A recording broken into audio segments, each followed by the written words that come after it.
Hello learners, welcome back to another video of the paper leak series, and today we are covering or revising the chapter of NBCA 102, means C language fundamentals. C language programming in C, हम ये subject को पढ़ेंगे, आज revise करेंगे और इसके most important questions हम लोग लास्ट में आपको प्रोवाइड करेंगे, जो कि एग्जाम के पॉइंट ऑफ व्यू से बहुत ही मोस्ट इम्पॉर्टेंट क्वेश्चंस रहेंगे। जो 8 क्वेश्चन आपको लास्ट में प्रोवाइड किए जाएंगे और अभी आपको रिवीजन के तौर पे रिवीजन सीरीज ये रहेगी, रिवीजन आपको करवाया जाएगा, सारे टॉपिक से गो थ्रू एक बार करवाया जाएगा और जो गो थ्रू कर लेंगे तो चीज़ें आपको अंडरस्टैंड हो जाएंगी, आपको रिवाइज हो जाएंगी, रिकॉल हो जाएंगी। और इसके साथ साथ इसमें प्रोग्राम्स भी हम लोग कुछ मोस्ट इंपॉर्टेंट, क्योंकि देखिए पेपर जो है वो 2 पार्ट्स में डिवाइड रहेगा, आपके थ्योरी प्लस प्रोग्राम। अगर आपका 14 नंबर का क्वेश्चन आ रहा है आपका 14 नंबर का, 14 नंबर का अगर आपको क्वेश्चन आ रहा है एक, तो उसमें 7 नंबर आपका रहेगा थ्योरी, 7 रहेगा प्रैक्टिकल यानी प्रोग्राम रहेगा। तो 7 नंबर मान लीजिए आपसे अगर पूछ लिया कि लूप का कोई क्वेश्चन पूछ लिया कि what is control flow loop या what is loops, what is if else statement, तो आपसे इफ एल्स स्टेटमेंट के ऊपर एक प्रोग्राम भी बनाने के लिए बोलेगा। तो आपका ऐसे 14 नंबर का क्वेश्चन, 14 नंबर का क्वेश्चन आपका हो जाएगा। तो चलिए आज हम लोग रिवीजन शुरू करते हैं और पहले रिवीजन होगा, फिर लास्ट में आपको क्वेश्चंस मिल जाएंगे। ठीक है, लेट्स बिगिन।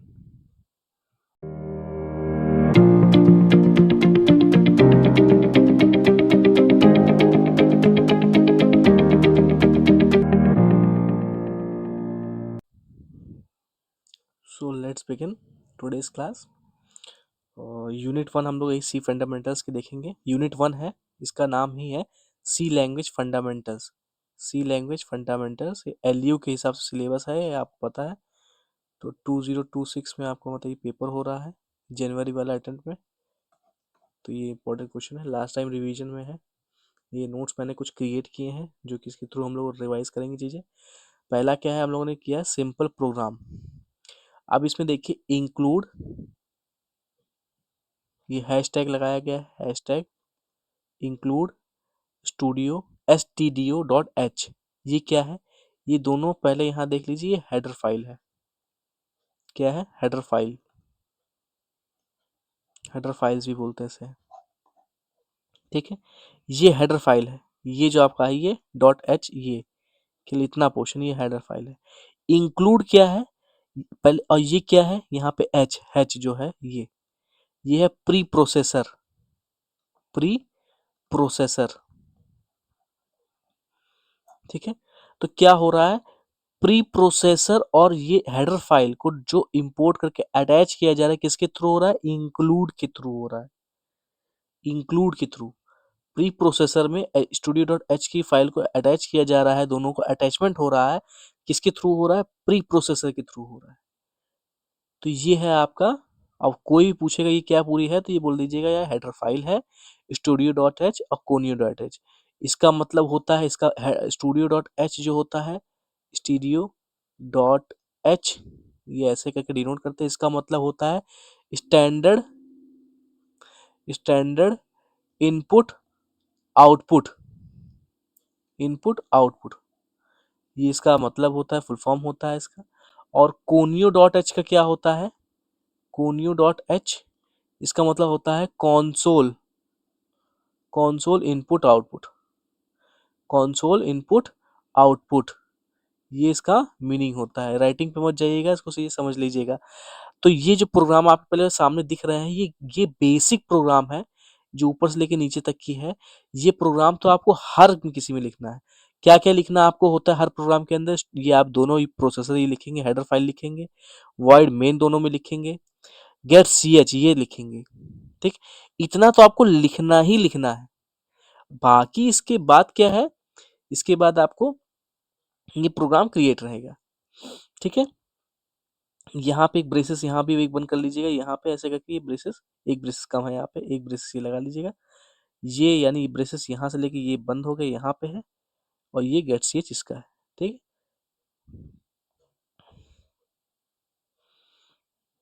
ये आप स्टार्ट कर लीजिएगा।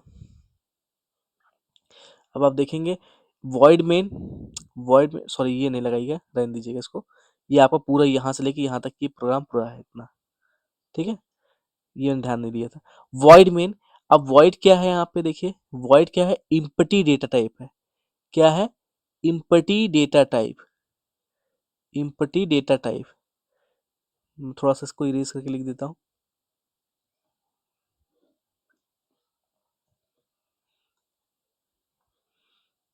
इम्पटी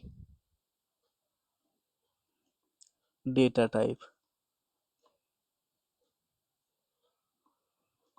इसको याद रखिएगा। वॉइड एक इम्पटी डेटा टाइप है। मेन क्या है, ये मेन एक फंक्शन है। यहाँ पे क्या है, मेन एक फंक्शन है। Int A equal to b 10। हम लोग ने क्या किया, ये ब्रेसेस ओपन किया है यहाँ पे, और इस फंक्शन के अंदर ये ब्रेसेस, जब भी फंक्शन लगेगा तो इसका ब्रेसेस, ये ब्लॉक बना हुआ है, इस ब्लॉक के अंदर कोड लिखा जा रहा है। अब इस कोड के अंदर आप चिंता बिल्कुल मत कीजिए, मैं एकदम बेसिक से बता रहा हूँ। अगर आप पहली बार प्रोग्राम कर रहे हैं तो चीजें आपको बहुत आसानी से चीज समझ में आएंगी। इंट क्या है, इंट एक डेटा टाइप है। यहाँ पे ये डेटा टाइप है जो कि बता रहा है क्या,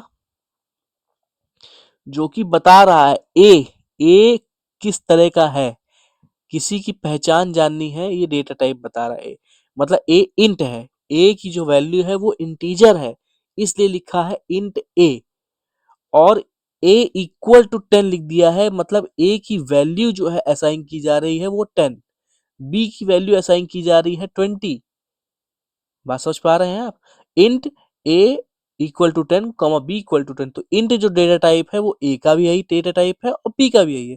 इसको आप दो तरीके से लिख सकते थे कि इंट ए भी लिख सकते थे, फिर यहाँ पे ए इक्वल टू 10 कर देते, फिर इंट बी करते, फिर बी इक्वल टू 20 लिख देते, ऐसे भी कर सकते थे। आप चाहते इंट, जैसे इन्होंने किया है, ऐसे भी कर सकते थे आप। इंट पहले ए कर देते, कॉमा करके इंट बी कर देते, नीचे ए इक्वल टू 10 कर लेते, कॉमा बी इक्वल टू 20 कर लेते, तब भी ये चीज हो सकती थी। मतलब लिखने के पैटर्न आप चेंजेस थोड़ा बहुत कर सकते हैं, ऐसा कोई वो ऑब्जेक्शन नहीं, rule fast and hard rule नहीं है कि ये चेंजेस नहीं की जा सकती हैं, ठीक है। तो आप इसको ऐसे लिख सकते हैं। अब इसमें क्या है कि ए और बी का डेटा टाइप क्या है, वो इंट है, हमको ये पता चल गया। ए और बी का जो डेटा टाइप है वो इंट है, और ए की वैल्यू कितनी है 10, बी की वैल्यू है कितनी 20। एक छोटा सा इसी के प्रोग्राम हमने लिखा है कि हमको इजीली चीजें समझ में आ जाए। अब मैं इसको रफ कर दे रहा हूँ, अगर किसी को कुछ लिखना था उसको लिख लीजिएगा बैक करके वीडियो को, ठीक है, कि ताकि हमें चीजें आसानी हो जाए, थोड़ा कंफ्यूजन ना हो, ठीक है।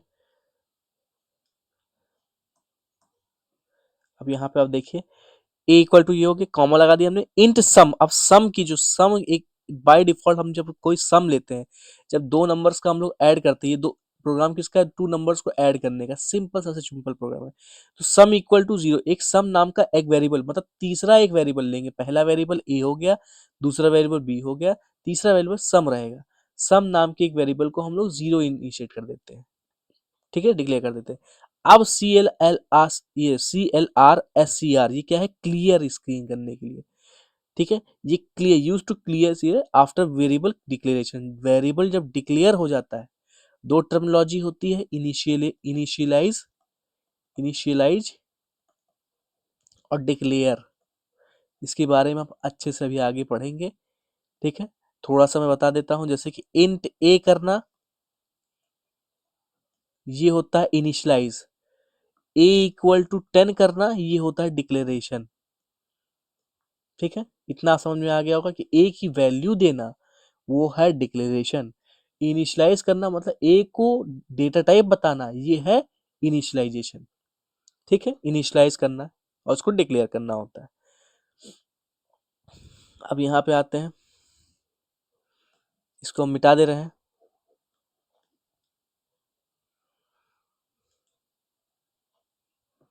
तो सम इक्वल टू हमने 0 यहाँ पे ले लिया। हमने फिर से यहाँ पे इनिशियलाइज कर लिया, डिक्लेयर कर लिया कि एक वैल्यू डिक्लेरेशन के बाद ये यूज होता है जब हम कोई वेरिएबल डिक्लेयर कर देते, चीजें कर देते हैं, ये सब कर देते, तो यहाँ पे वेरिएबल डिक्लेयर होता है। यहाँ पे इंट हमने भी 0 कर दिया, इसको वैल्यू डिक्लेयर कर दिया। अब सम इक्वल टू यहाँ पे क्या किया है, a प्लस बी, हमने ये लिखा है। अब a की वैल्यू क्या यहाँ पे पुट होगी 10, b की वैल्यू क्या होगी 20, इक्वल टू 30 हो जाएगा। तो सम इक्वल टू 30 हो जाएगा, ये हो जाएगा आपका प्रिंट एफ सम। अब ये क्या सम, कुछ लोग यहाँ कह रहे होंगे 0 इक्वल टू 30 हो गया, नहीं। एक्चुअली क्या होता है, जब प्रोग्राम हम लोग लिख रहे होते हैं तो बाय डिफॉल्ट वैल्यू स्टार्टिंग में हमको कोई एक ऐसा थर्ड वेरिएबल लेना पड़ता है। अगर दो वेरिएबल के ऊपर ऑपरेशन हो रहा है तो थर्ड वेरिएबल हमको ऐसे लेना पड़ता है सम के केस में कि जिसकी वैल्यू 0 हो, ताकि जब हम चीजें रन कर रहे हो तो हमको इश्यूज ना हो। ठीक है, ये आपको कॉन्सेप्ट समझना पड़ेगा, इसको याद करना पड़ेगा। प्रिंट एफ, ये क्या है, प्रिंट एफ क्या है, ये एक फंक्शन है। ये क्या है, पहली बात ये भी फंक्शन है, ये एक फंक्शन है जो कि आउटपुट के लिए यूज होता है। किसके लिए, आउटपुट, मतलब स्क्रीन पे अगर आपको कोई आउटपुट देखना है तो प्रिंट एफ की मदद से होगा आपका। ये आपको पता होना चाहिए। मैं रिलेज कर रहा हूँ इसको भी, ठीक है। आपको इतना आ गया आपको समझ में। अब सम क्या है इसमें, इसके अंदर कोड स्ट्रिंग, स्ट्रिंग यूज की गई है। स्ट्रिंग क्या होता है, प्रिंट एफ आउटपुट के अंदर, ठीक है। प्रिंट एफ, प्रिंट क्या है, प्रिंट मतलब आउटपुट, प्रिंट करना कोई चीज तो इसलिए आउटपुट हो गया। एफ एक फंक्शन है तो इसलिए एफ लगा दिया गया। ये ब्रैकेट लगा के इसके अंदर ये कोट्स लिख दिया गया। कोट्स के अंदर अगर कोई भी चीज लिखी होती है वो है स्ट्रिंग। लेकिन यहाँ पे क्या लिखा है, यहाँ पे सम सेमीकोलन लगा है, ये मॉडुलस डी लिखा है। तो मॉडुलस डी क्या है, ये फॉर्मेट है, ये फॉर्मेट करेक्टर है, ठीक है, जो कि बताता है किसकी, सम का फॉर्मेट, जो कि सम का एक फॉर्मेट बताता है। क्या ये लगाया है तो उसका मतलब है इसकी वैल्यू जो है वो इंट है। बात समझ पा रहे हैं आप, इसकी जो वैल्यू है वो एक इंट है, इंटीजर है, इंटीजर वैल्यू है। अगर ये चीज लगाई गई है तो इसका मतलब है इंटीजर वैल्यू है।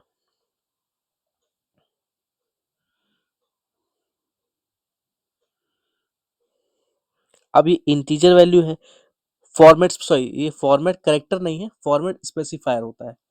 ये वर्ड मैं भूल गया था, अच्छा नाम ध्यान में आ गया। ये वर्ड करेक्टर नहीं है, फॉर्मेट करेक्टर नहीं है, फॉर्मेट स्पेसिफायर है, जो कि बताता है, स्पेसिफाई करता है कि फॉर्मेट किस टाइप का है। ये फॉर्मेट स्पेसिफायर है, ठीक है, जो कि ये आपका इंटीजर बताता है, डेसिमल इंटीजर बताता है ये, कि डेसिमल इंटीजर तक की वैल्यू, मतलब मान लीजिए 2 है तो 2.00, इस तरह की डेसिमल वैल्यू बताता है आपका। ये आपको बहुत याद रखना बहुत ज़रूरी है, बहुत चीज़ें हैं। फॉर्मेट स्पेसिफायर इसे बोलते क्या, फॉर्मेट स्पेसिफायर, फॉर्मेट स्पेसिफायर। अब इसको आपको याद रखना है, चीज़ें करनी है, अब बहुत ही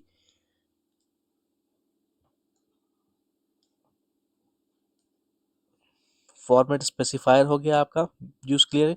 प्रिंट एफ ये हो गया, मॉडुलस डी, और सम तो आप जानते हैं कि सम के अंदर ए और b, sum equal to A plus b है, ये हम कर रहे हैं, यहाँ पे ये फॉर्मूला लगा हुआ है, ठीक है। गेट सी एच क्या है, स्क्रीन के ऊपर आउटपुट लाना, इसका फुल फॉर्म क्या होता है, गेट करेक्टर। जो भी स्क्रीन पे चीजें रन कर रही हैं, वन टू वन लाइन जो रन कर रही होती हैं उसको इंटीग्रेट करना, लाइन बाय लाइन चीजें करना। तो ये पूरा आपको रन कराने में, स्क्रीन के ऊपर आउटपुट लाने में मदद करता है। तो ये पूरा प्रोग्राम आप एक बार गो थ्रू कर लीजिएगा, समझ लीजिएगा। ये यहाँ ब्रेसेस ओपन हुआ, यहाँ बंद हुआ, ऐसे ही प्रोग्राम पूरा आपका होना है। ये बेसिक स्ट्रक्चर है, सबसे मिनिमम छोटा सा प्रोग्राम है जो आपको देख के चीजें समझ में आ रही होंगी, और ये बहुत ही इंपॉर्टेंट है, ठीक है। अब हम लोग नेक्स्ट टॉपिक पे आते हैं, नेक्स्ट चीज पे आते हैं। अब हम लोग स्टार्ट करते हैं अपना यूनिट 1 फंडामेंटल्स ठीक ना, सी लैंग्वेज का फंडामेंटल। इसमें क्या है, पहला करेक्टर सेट। फर्स्ट क्या है, करेक्टर सेट। करेक्टर सेट क्या होता है, तो करेक्टर सेट क्या है, collection of valid characters used in C. Collection of valid characters, characters के कलेक्शन को, वैलिड जो करेक्टर्स होते हैं उनके कलेक्शन को क्या कहते हैं, करेक्टर सेट। अब उसमें क्या है, सी के अंदर अल्फाबेट्स होते हैं कुछ ए टू जेड, डिजिट्स होते हैं, स्पेशल सिंबल्स होते हैं, वाइट स्पेसेस होते हैं। इसका मतलब कि करेक्टर सेट होता क्या है, तो जो भी आप यूज करते हैं, मान लीजिए वॉइड लिखते हैं, इंक्लूड लिखते हैं, स्टूडियो डॉट एच लिखते हैं, या कुछ भी लिखते हैं, तो ये सब चीजें लिख रहे हैं, ये सब क्या है, ये सब करेक्टर सेट है। ये इन्हीं में से ही कुछ ना कुछ होता है, ये करेक्टर सेट है, ये बताया गया है। अब क्या है दूसरा, इसमें ज़्यादा कुछ नहीं है, आप इसको चीज़ें समझ लीजिए। अगर 14 नंबर का आपका क्वेश्चन आ रहा है और आपको मिनिमम 5 क्वेश्चन अटेम्प्ट करने होंगे, तो 5 क्वेश्चन में से आपको अच्छे से दबा के लिखना है। अगर 14 मार्क्स आ रहा है तो लगभग 7 पेजेस आप भरेंगे, तब आपको नंबर अच्छे मिलेंगे। पर आंसर आप कोशिश कीजिएगा कि 4 to 7 पेजेस तो एटलीस्ट भरे ही भरे, तब आपको नंबर ठीक ठाक मिल जाएंगे। ठीक है, अब हम लोग क्या करते हैं, कीवर्ड्स। तो कीवर्ड्स क्या होते हैं, keywords are reserved words. Keywords क्या होते हैं, keywords are reserved words. Keywords की जब बात करते हैं तो क्या बोलते हैं, कीवर्ड्स क्या है, रिजर्व्ड वर्ड्स है विथ प्री डिफाइंड मीनिंग, जिनका पहले से ही मीनिंग डिफाइन हो, जिनका पहले से ही मीनिंग डिफाइन हो उसे बोलते हैं प्री डिफाइंड। क्या बोलते हैं उसे, प्री डिफाइंड, उसे बोलते हैं प्री डिफाइंड। कहाँ पे, कंपाइलर पहले से चीजें मौजूद उसके अवेलेबल है, उसकी मीनिंग डिफाइन है कि वो उसी काम के लिए यूज होगा और कोई अन्य काम के लिए यूज नहीं होगा। ऐसे कुछ वर्ड्स होते हैं, कैसे होते हैं, इंट। इंट अगर आप उसको कोई और काम के लिए यूज करना चाहे नहीं यूज होगा, क्यों, क्योंकि वो पहले से ही डिफाइंड है।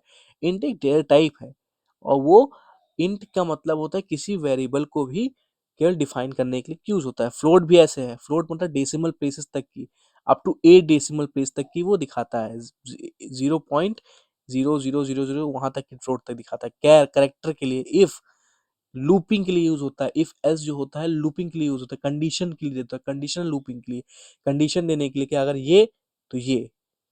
वाइल भी कंडीशन के लिए होता है। फॉर लू ये आपका वो है, सॉरी, इफ और एल्स क्या है, कंडीशन है, कंडीशनल स्टेटमेंट के लिए यूज होता है। और फॉर एक लूपिंग के लिए यूज होता है, वो मैं उल्टा थोड़ा बोल दिया था। ये सब कंडीशन के लिए होता है, फॉर लूपिंग के लिए होता है, रिटर्न होता है, ब्रेक होता है, ब्रेक करने के लिए, ये सब चीजें कंटिन्यू करने के लिए ये सब चीजें होती हैं। Keywords can not be use as a variable, variable के रूप में इसको यूज नहीं किया जा सकता है। ये बहुत ही मोस्ट इंपॉर्टेंट पॉइंट है, इसको आप एग्जाम में लिखेंगे तो नंबर आपके अच्छे आएंगे। और वही आपने ये पढ़ा क्या, ये आपका बहुत ही इंपॉर्टेंट पॉइंट है, इंपॉर्टेंट है, ये क्वेश्चन आ सकता है आपका। ठीक है, सम ऑफ टू नंबर्स वाला जो मैंने अभी क्वेश्चन आपको करवाया है, ये आप पढ़ लीजिएगा, सम ऑफ। कहीं कोई एग्जाम्पल पूछे एटलीस्ट आप आंसर लिख दीजिएगा, कुछ भी लिखिएगा, कोई भी प्रोग्राम आता हो लिख दीजिएगा, कुछ ना कुछ तो वो नंबर आपको देगा ही देगा। ठीक है, अब बातें हैं वेरिएबल्स पे।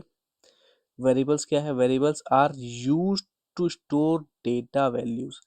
वेरिएबल्स के अंदर कोई भी वैल्यू स्टोर होती है, जैसे a इक्वल टू 10, तो ये क्या है, वेरिएबल है, वेरिएबल है।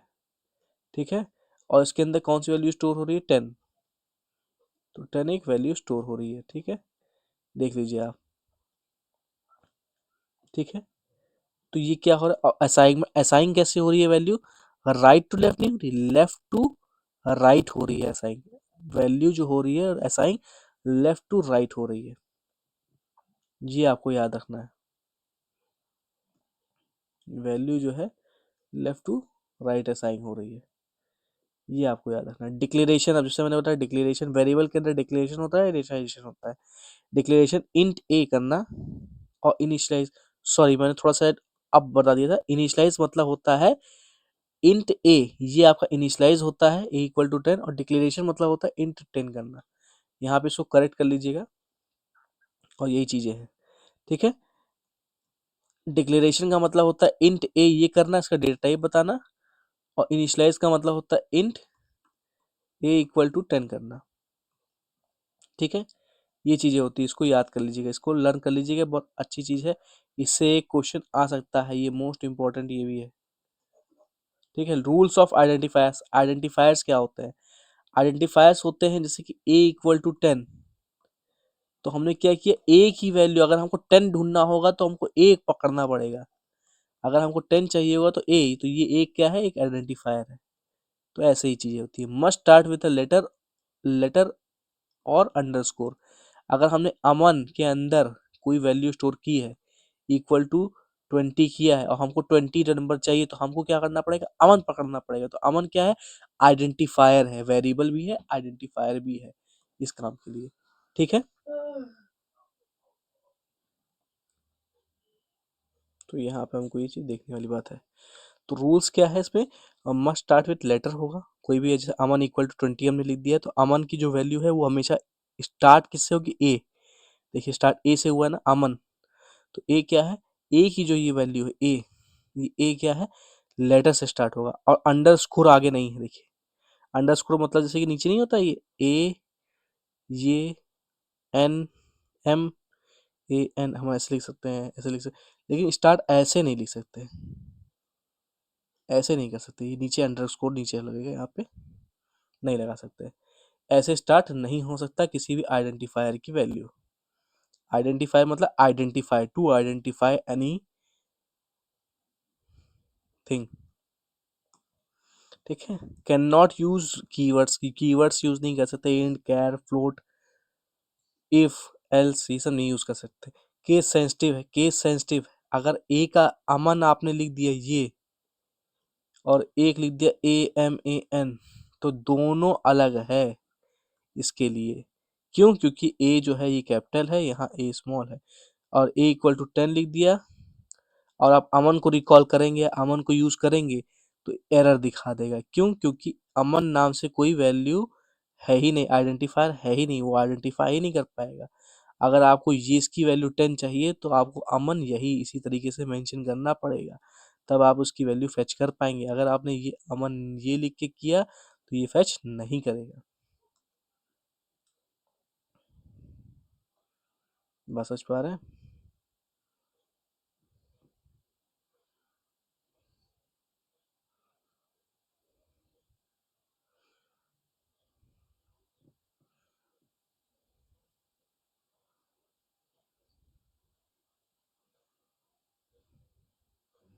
ये चीज करने वाली है बात। अब हम आगे बढ़ते हैं। ठीक है, स्कोप ऑफ वेरिएबल्स है, स्कोप ऑफ वेरिएबल्स। ठीक है, वेरिएबल्स के स्कोप, स्कोप डिफाइंस क्या करता है, where variable can be used, variable कहीं जहाँ पे यूज किया जाए। टाइप्स क्या है इसके, local and global variables. Local क्या है, inside function, outside all functions. जैसे मान लीजिए आपने एक प्रोग्राम लिखा void मेन, आपने यहाँ लिखा था ना, मेन फंक्शन यूज किया था, या मान लीजिए void मेन नहीं, कोई भी एक फंक्शन ले लेते हैं। जैसे मान लीजिए आपने एक फंक्शन लिया, कोई भी एक फंक्शन लेते हैं हम लोग, जैसे मान लीजिए हम लोग फंक्शन लेते हैं एक मेन नाम से, या मेन भी छोड़ दीजिए, हम लोग रखते हैं फंक्शन नाम से। किस नाम से, फंक्शन नाम से, हम लोग लेते हैं फंक्शन नाम से, फंक्शन, ये लिया हमने फंक्शन। एक लिया हमने फंक नाम से, ठीक है, ये फंक्शन लिया, ठीक है। ये किसका हमने स्टार्ट किया, यहाँ बंद किया,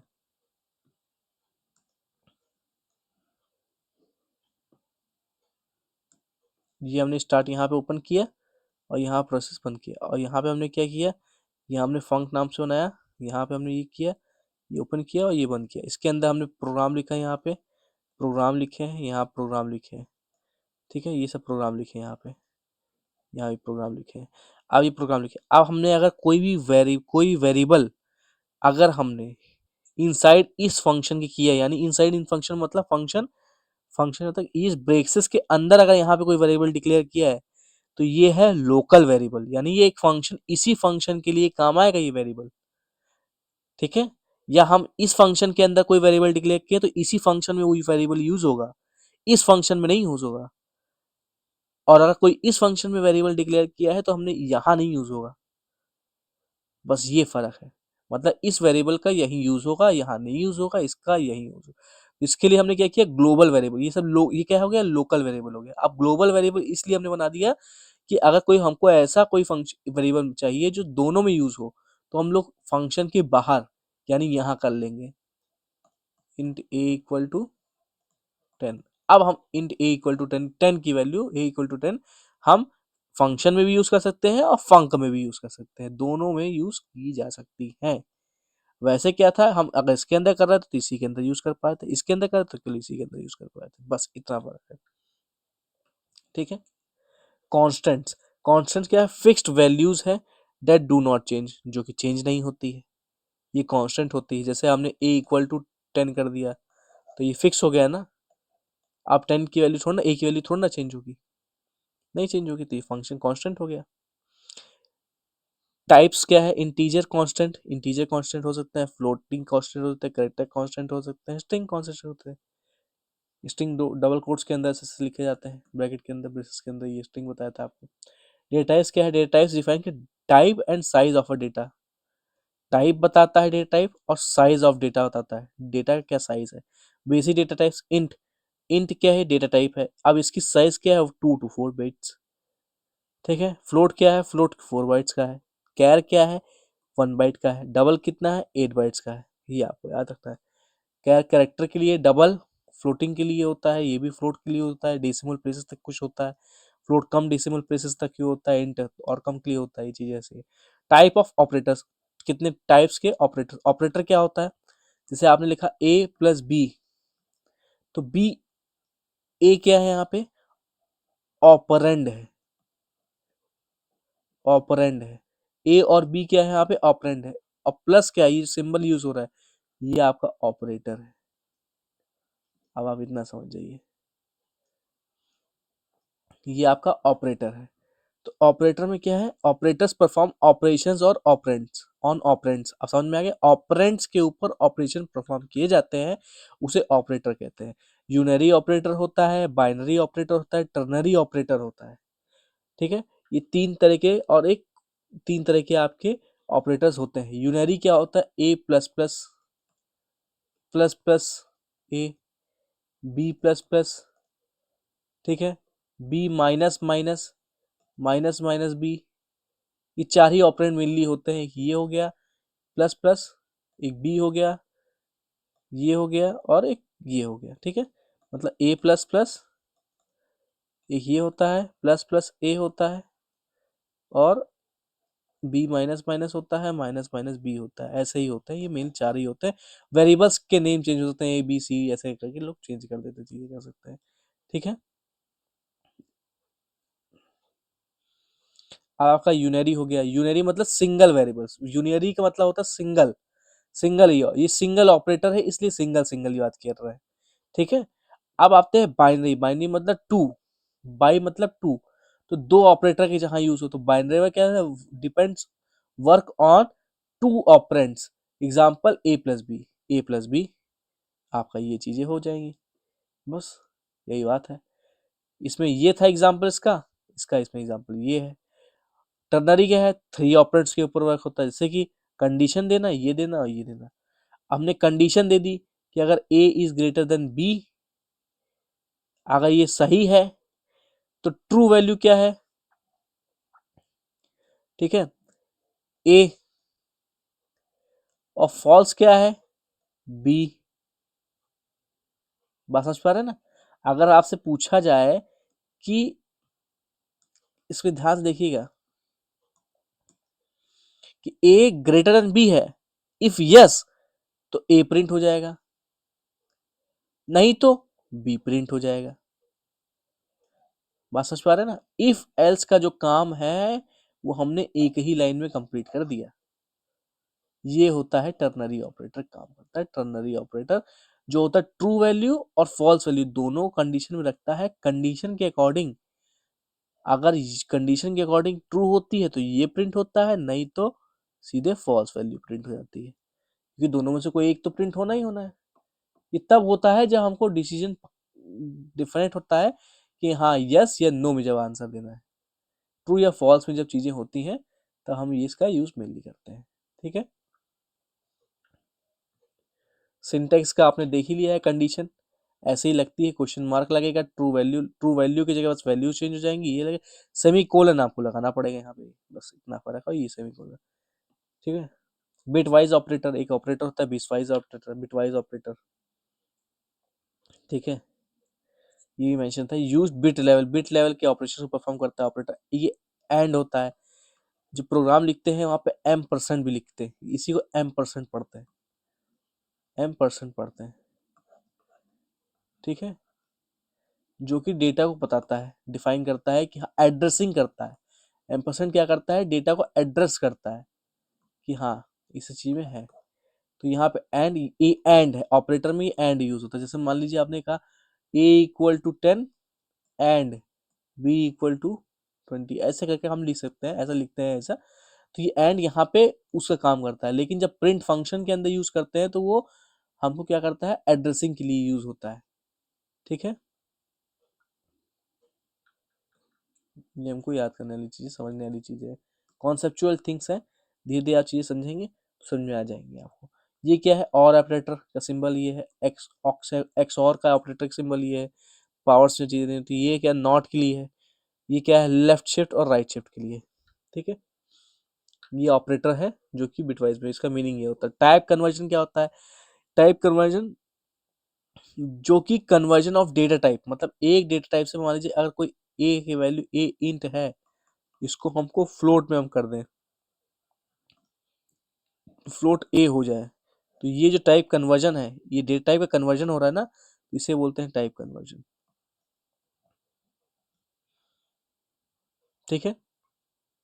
अब ये कैसे होगा, ये ऐसे होगा, एग्जांपल देखिए, int A equal to 5, float B equal to A. मतलब पहले हमने बोला ए की एक इंटीजर है, और हमने बी के अंदर बी एक फ्लोट हमने बना दिया, वेरिएबल बना दिया, उसके अंदर ए रख दिया, तो इससे ये क्या हो गया, बी फ्लोट हो गया। अगर बी फ्लोट है, उसके अंदर वैल्यू ए है, तो ये भी फ्लोट है, तो इंट टू फ्लोट ये हमने कन्वर्ट कर दिया। बात समझ में आ रही। टाइप कास्टिंग क्या है, मैनुअल है, यही तरीका हमने मैनुअली किया, तो मैनुअली करने का तरीका सिंटेक्स ये होता है। सिंपल फ्लोट लिखा हमने, फ्लोट लिखा ब्रैकेट के अंदर, सिंपल हमने क्या किया, एक ब्रैकेट किया, ऐसे फ्लोट लिखा, फ्लोट लिख के हमने ए कर दिया, ये हमारा डन हो गया, ठीक है।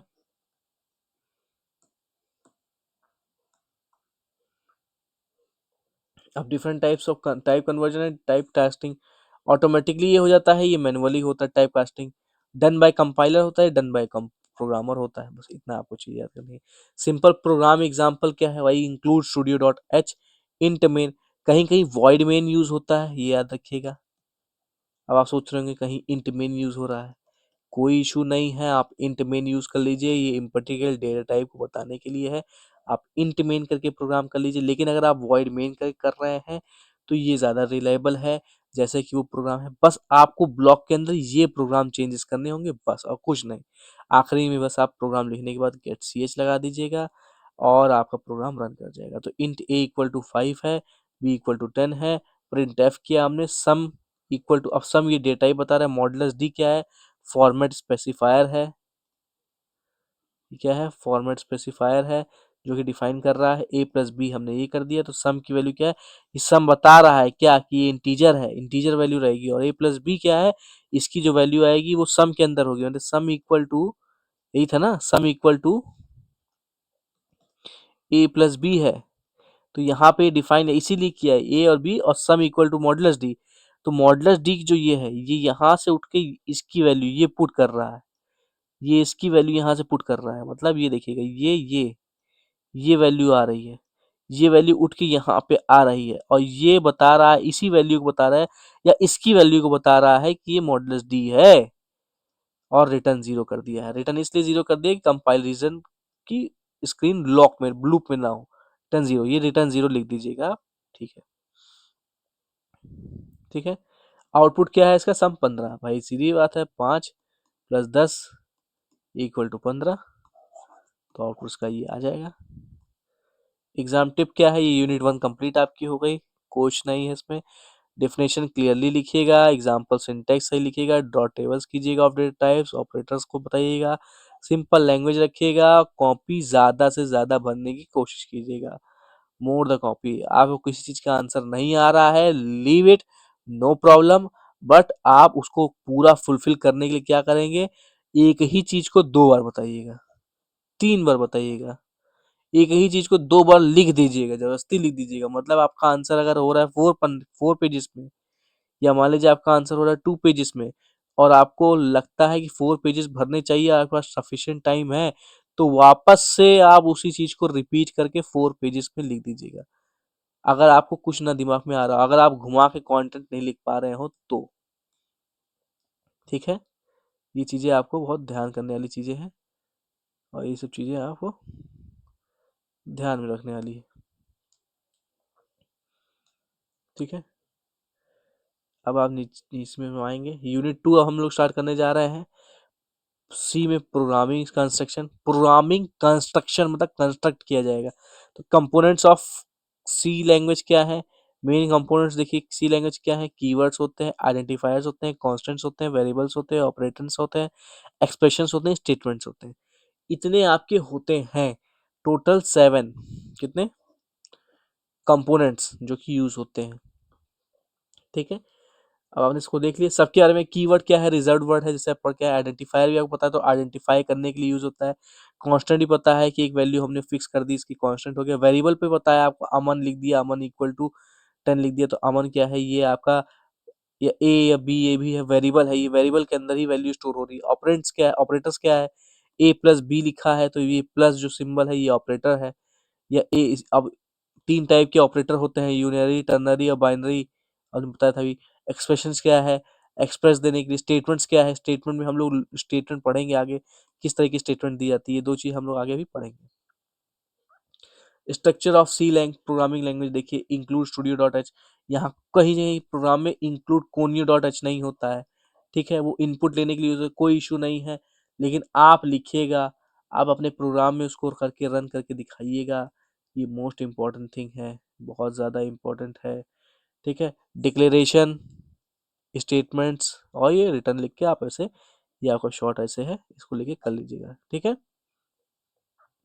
Writing and executing a C program करना है, तो write source code dot C file. अगर कोई भी आपने फाइल लिखी है, मान लीजिए प्रोग्राम आपने करके एक फाइल बनाई है, ठीक, जैसे आप लोग वर्ड की फाइल बनाते होंगे या किसी चीज़ की फाइल, मान लीजिए पीडीएफ आपके मोबाइल में क्रिएट करते हैं, तो क्या करते हैं, मान लीजिए एडमिट कार्ड अभी आप निकाल रहे होंगे अपने मोबाइल से, ठीक है। आपका एग्जाम है, आपने एडमिट कार्ड निकाला, आपने एडमिट कार्ड नाम से अपनी फाइल को सेव किया, तो यहाँ पे ऑटोमेटिकली आप देखेंगे डॉट पीडीएफ ये लिख के आ जाता होगा। पीडीएफ का मतलब होता है एडमिट कार्ड पीडीएफ के फॉर्मेट में आ गया है, स्टोर हुआ है, ठीक है। पीडीएफ की फाइल आपकी डाउनलोड होती है तो pdf.pdf नाम से एक्सटेंशन आ जाता है, जो कि डिनोट करता है कि जो एडमिट कार्ड है ये एक फाइल है जो कि पीडीएफ के फॉर्मेट में है। तो वैसे ही डॉट सी नाम से फाइल क्रिएट होने के बाद सेव होती है प्रोग्राम, जो भी आप अपने कंपाइलर में जो भी आप प्रोग्राम सी का लिखते हैं, उसको जब सेव करते हैं तो डॉट सी नाम से फाइल सेव होती है। ये इसका एक्सटेंशन है। वर्ड का जैसे डॉक्स होता है, DOCX डॉक्स होता है, ठीक है। इमेज का कोई भी जेपीजी या जेपीईजी होता है, ठीक है, जेपीईजी होता है, पीएनजी होता है, ये सब क्या है, ये सब फाइल के फॉर्मेट है, डॉट करके, डॉट डॉट करके, तो ये सब चीजें। गेट आउटपुट, ठीक है, ये सब चीजें हैं। अब standard input output in C, C provides input output through studio dot H. देखिए इनपुट और आउटपुट किसके थ्रू होता है, स्टूडियो डॉट एच के थ्रू होता है, ठीक है। इनपुट फंक्शन क्या है, स्कैनफ। स्कैनफ क्या होता है, स्कैनफ से इनपुट लिया जाता है, स्कैनफ से क्या होता है, इनपुट लिया जाता है। आउटपुट किससे होता है फंक्शन, प्रिंट एफ से आउटपुट लिया जाता है, ठीक है। अब स्कैनफ देखिए, जब हम लोग कोई, अभी तक क्या था, सम ऑफ टू प्रोग्राम हम लोग लिख रहे थे ना, सम क्या था, ए की वैल्यू और बी की वैल्यू हम लोग वहां पे इनिशियलाइज और डिक्लेयर दोनों कर दे रहे थे, ठीक है, दोनों कर दे रहे थे ना। लेकिन अगर हमसे कहा जाए कि ए की वैल्यू आप यूजर से लीजिए और बी की वैल्यू भी यूजर से लीजिए, फिर sum equal to A plus B निकालिए, तो कैसे निकालेंगे, तब हमको स्कैनफ का यूज करना पड़ेगा। वरना अगर नहीं, अगर हमने प्री डिफाइन किया है पहले से, इसमें प्रोग्राम के अंदर डिफाइन किया है, तो हमको नहीं लेना पड़ेगा। लेकिन अगर हमको यूजर से लेना है तो हमको स्कैनफ का यूज करना पड़ेगा। इंट मेन हमने किया यहाँ पे, ए इक्वल टू वॉइड मेन, आप जो भी करना चाहें, आप ब्रेसेस लगाया आपने, इंट ए बी किया आपने, स्कैन ऑफ करके मॉडुलस डी कर लिया, क्योंकि दोनों इंटीजर फॉर्मेट स्पेसिफायर करना है। एक तो इसके लिए है, एक तो इसके लिए है, ठीक है। दोनों आपको इसके लिए करना पड़ेगा एम्परसेंड एड्रेसिंग के लिए। अगर आप चाहें तो इंडिविजुअल भी लिख सकते हैं, कैसे, स्कैन ऑफ करके ये करके मॉडुलस डी लगा के आप इतना कर दीजिए, एम्परसेंड कर दीजिए, ए कर दीजिए, फिर स्कैन ऑफ कीजिए, स्कैन ऑफ करके ऐसे करके मॉडुलस डी लगा के ये कर लीजिए, ठीक है। यहाँ पे ऐसे ये बंद कर लीजिए, ये बंद कर लीजिए, ठीक है। एम्परसेंड लगा के बी कर लीजिए, ऐसे करके 2 बार कर लेंगे आप। 2 बार करने के बाद आपका 2 बार हो गया। अब आपको प्रिंट बस एक बार करना होगा, तो प्रिंट ऑफ कर लीजिएगा आप। प्रिंट ऑफ करने के बाद सम कर लीजिएगा, सम करने के बाद इक्वल टू मॉडुलस डी, यही सेम चीज आप पूरा लगा दीजिएगा, कोई इशू नहीं है। सेम चीज आप पूरा लगा दीजिएगा। आप 2 बार स्कैनफ लिख दीजिएगा। यहाँ पे आपके प्रोग्राम को इजी करने के लिए इन्होंने ऐसे एक ही बार में लिख दिया, कोई इशू इसमें नहीं है, ठीक है। ये आपने इनपुट लिया है, इसलिए आपने ये किस लिए है, ये केवल इनपुट के लिए है। ये आपने इनपुट लिया है, इसलिए यहाँ पे ये स्कैनफ लिखा गया है। प्रिंट कर दिया हमने सेम ए करके ए प्लस बी करके, रिटर्न कर दिया 0, और यहाँ पे लिख देंगे गेट सी एच, और आपका प्रिंट बढ़िया से हो जाएगा, ठीक है।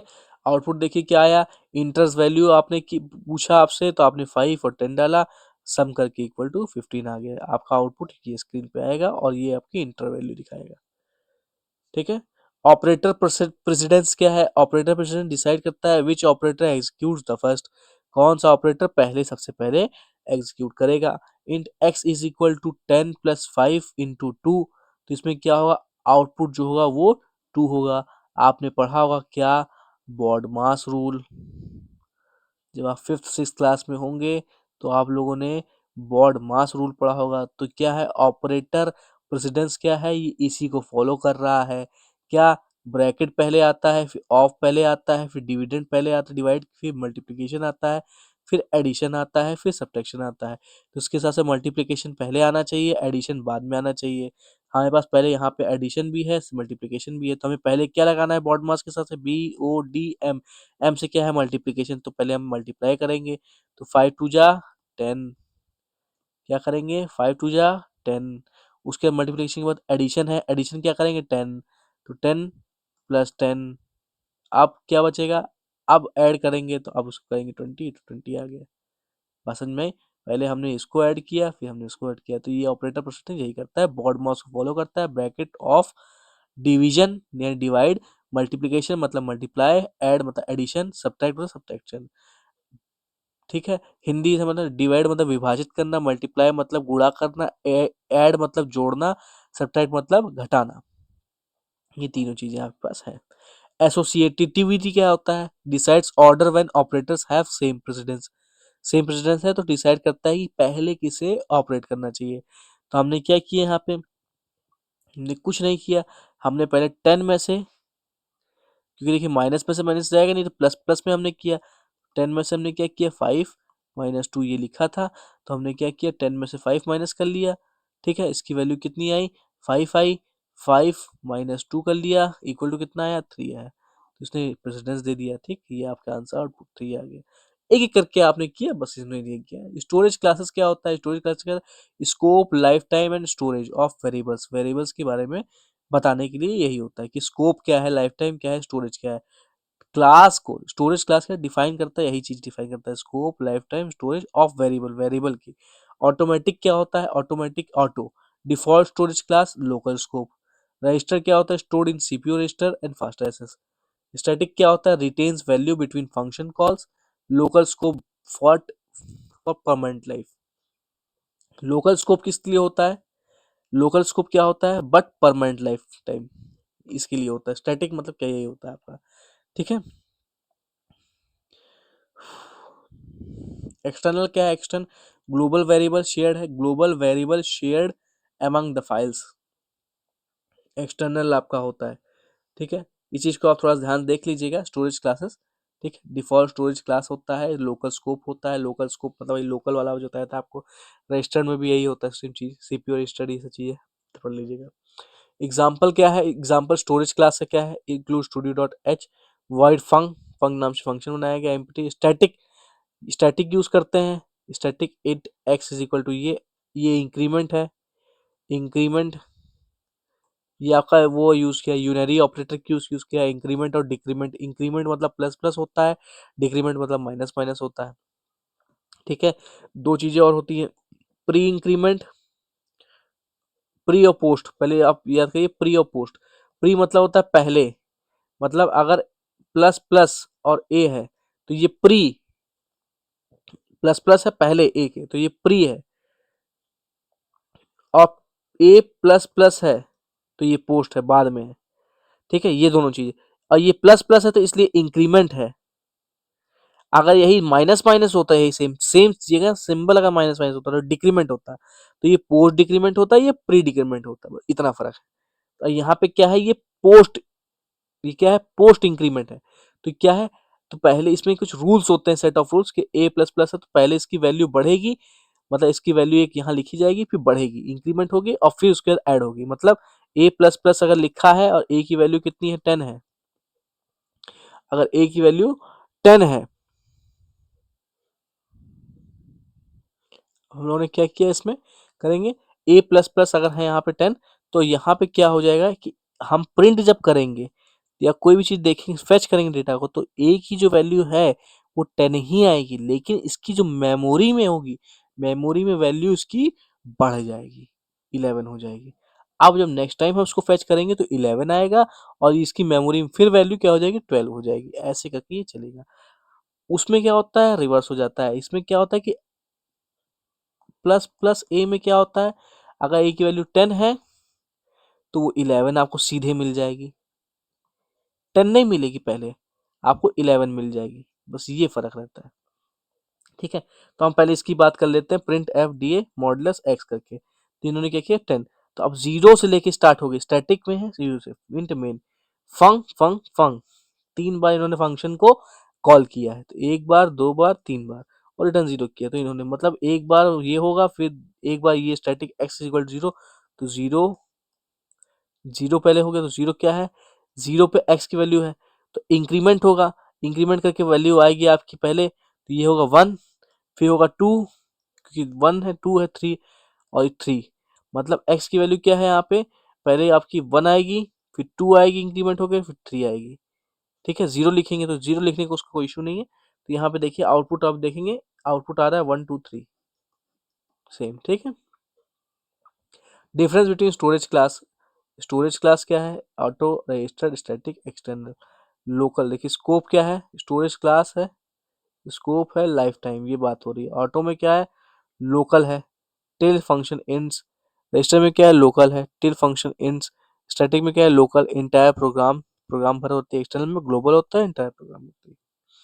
इंपॉर्टेंट एग्जाम क्वेश्चंस के लिए अब देखेंगे, इसमें क्या है सबसे important, structure of C program, operators हैं ये, स्टोरेज क्लासेस विद एग्जांपल, और difference between static and external. ये आप पढ़ लीजिएगा अच्छे से, बहुत इंपॉर्टेंट क्वेश्चन है। इसके आप कुछ प्रोग्राम्स देख लीजिएगा, नेट पे गूगल पे जाके जब सर्च करेंगे कि भाई स्टोरेज क्लास के बारे में कुछ चीज़ें बताइए, तो बता देगा। एक वेबसाइट है ग्रीक्स करके, ग्रीक्स फॉर ग्रीक्स, इस पे बहुत अच्छे चीज़ें पूरी सी लैंग्वेज दी होगी, उसके ऊपर वो थोड़ा सा रीड कर लीजिएगा पैराग्राफ चीज़ें।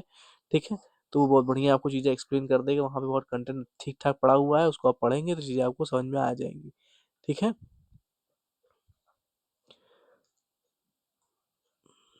अब हम लोग क्या करते हैं, क्विक रिवीजन में देखते हैं कि राइट सिंटेक्स प्रॉपरली आप कीजिएगा, यूज स्मॉल एग्जांपल कीजिएगा, ड्रॉ टेबल, एग्जांपल वही दीजिएगा जो आप कंप्लीट कर पाए, उसको पूरा चीज़ें एकदम कन्फर्मली लर्न करके जाइएगा, चीज़ समझ के जाइएगा।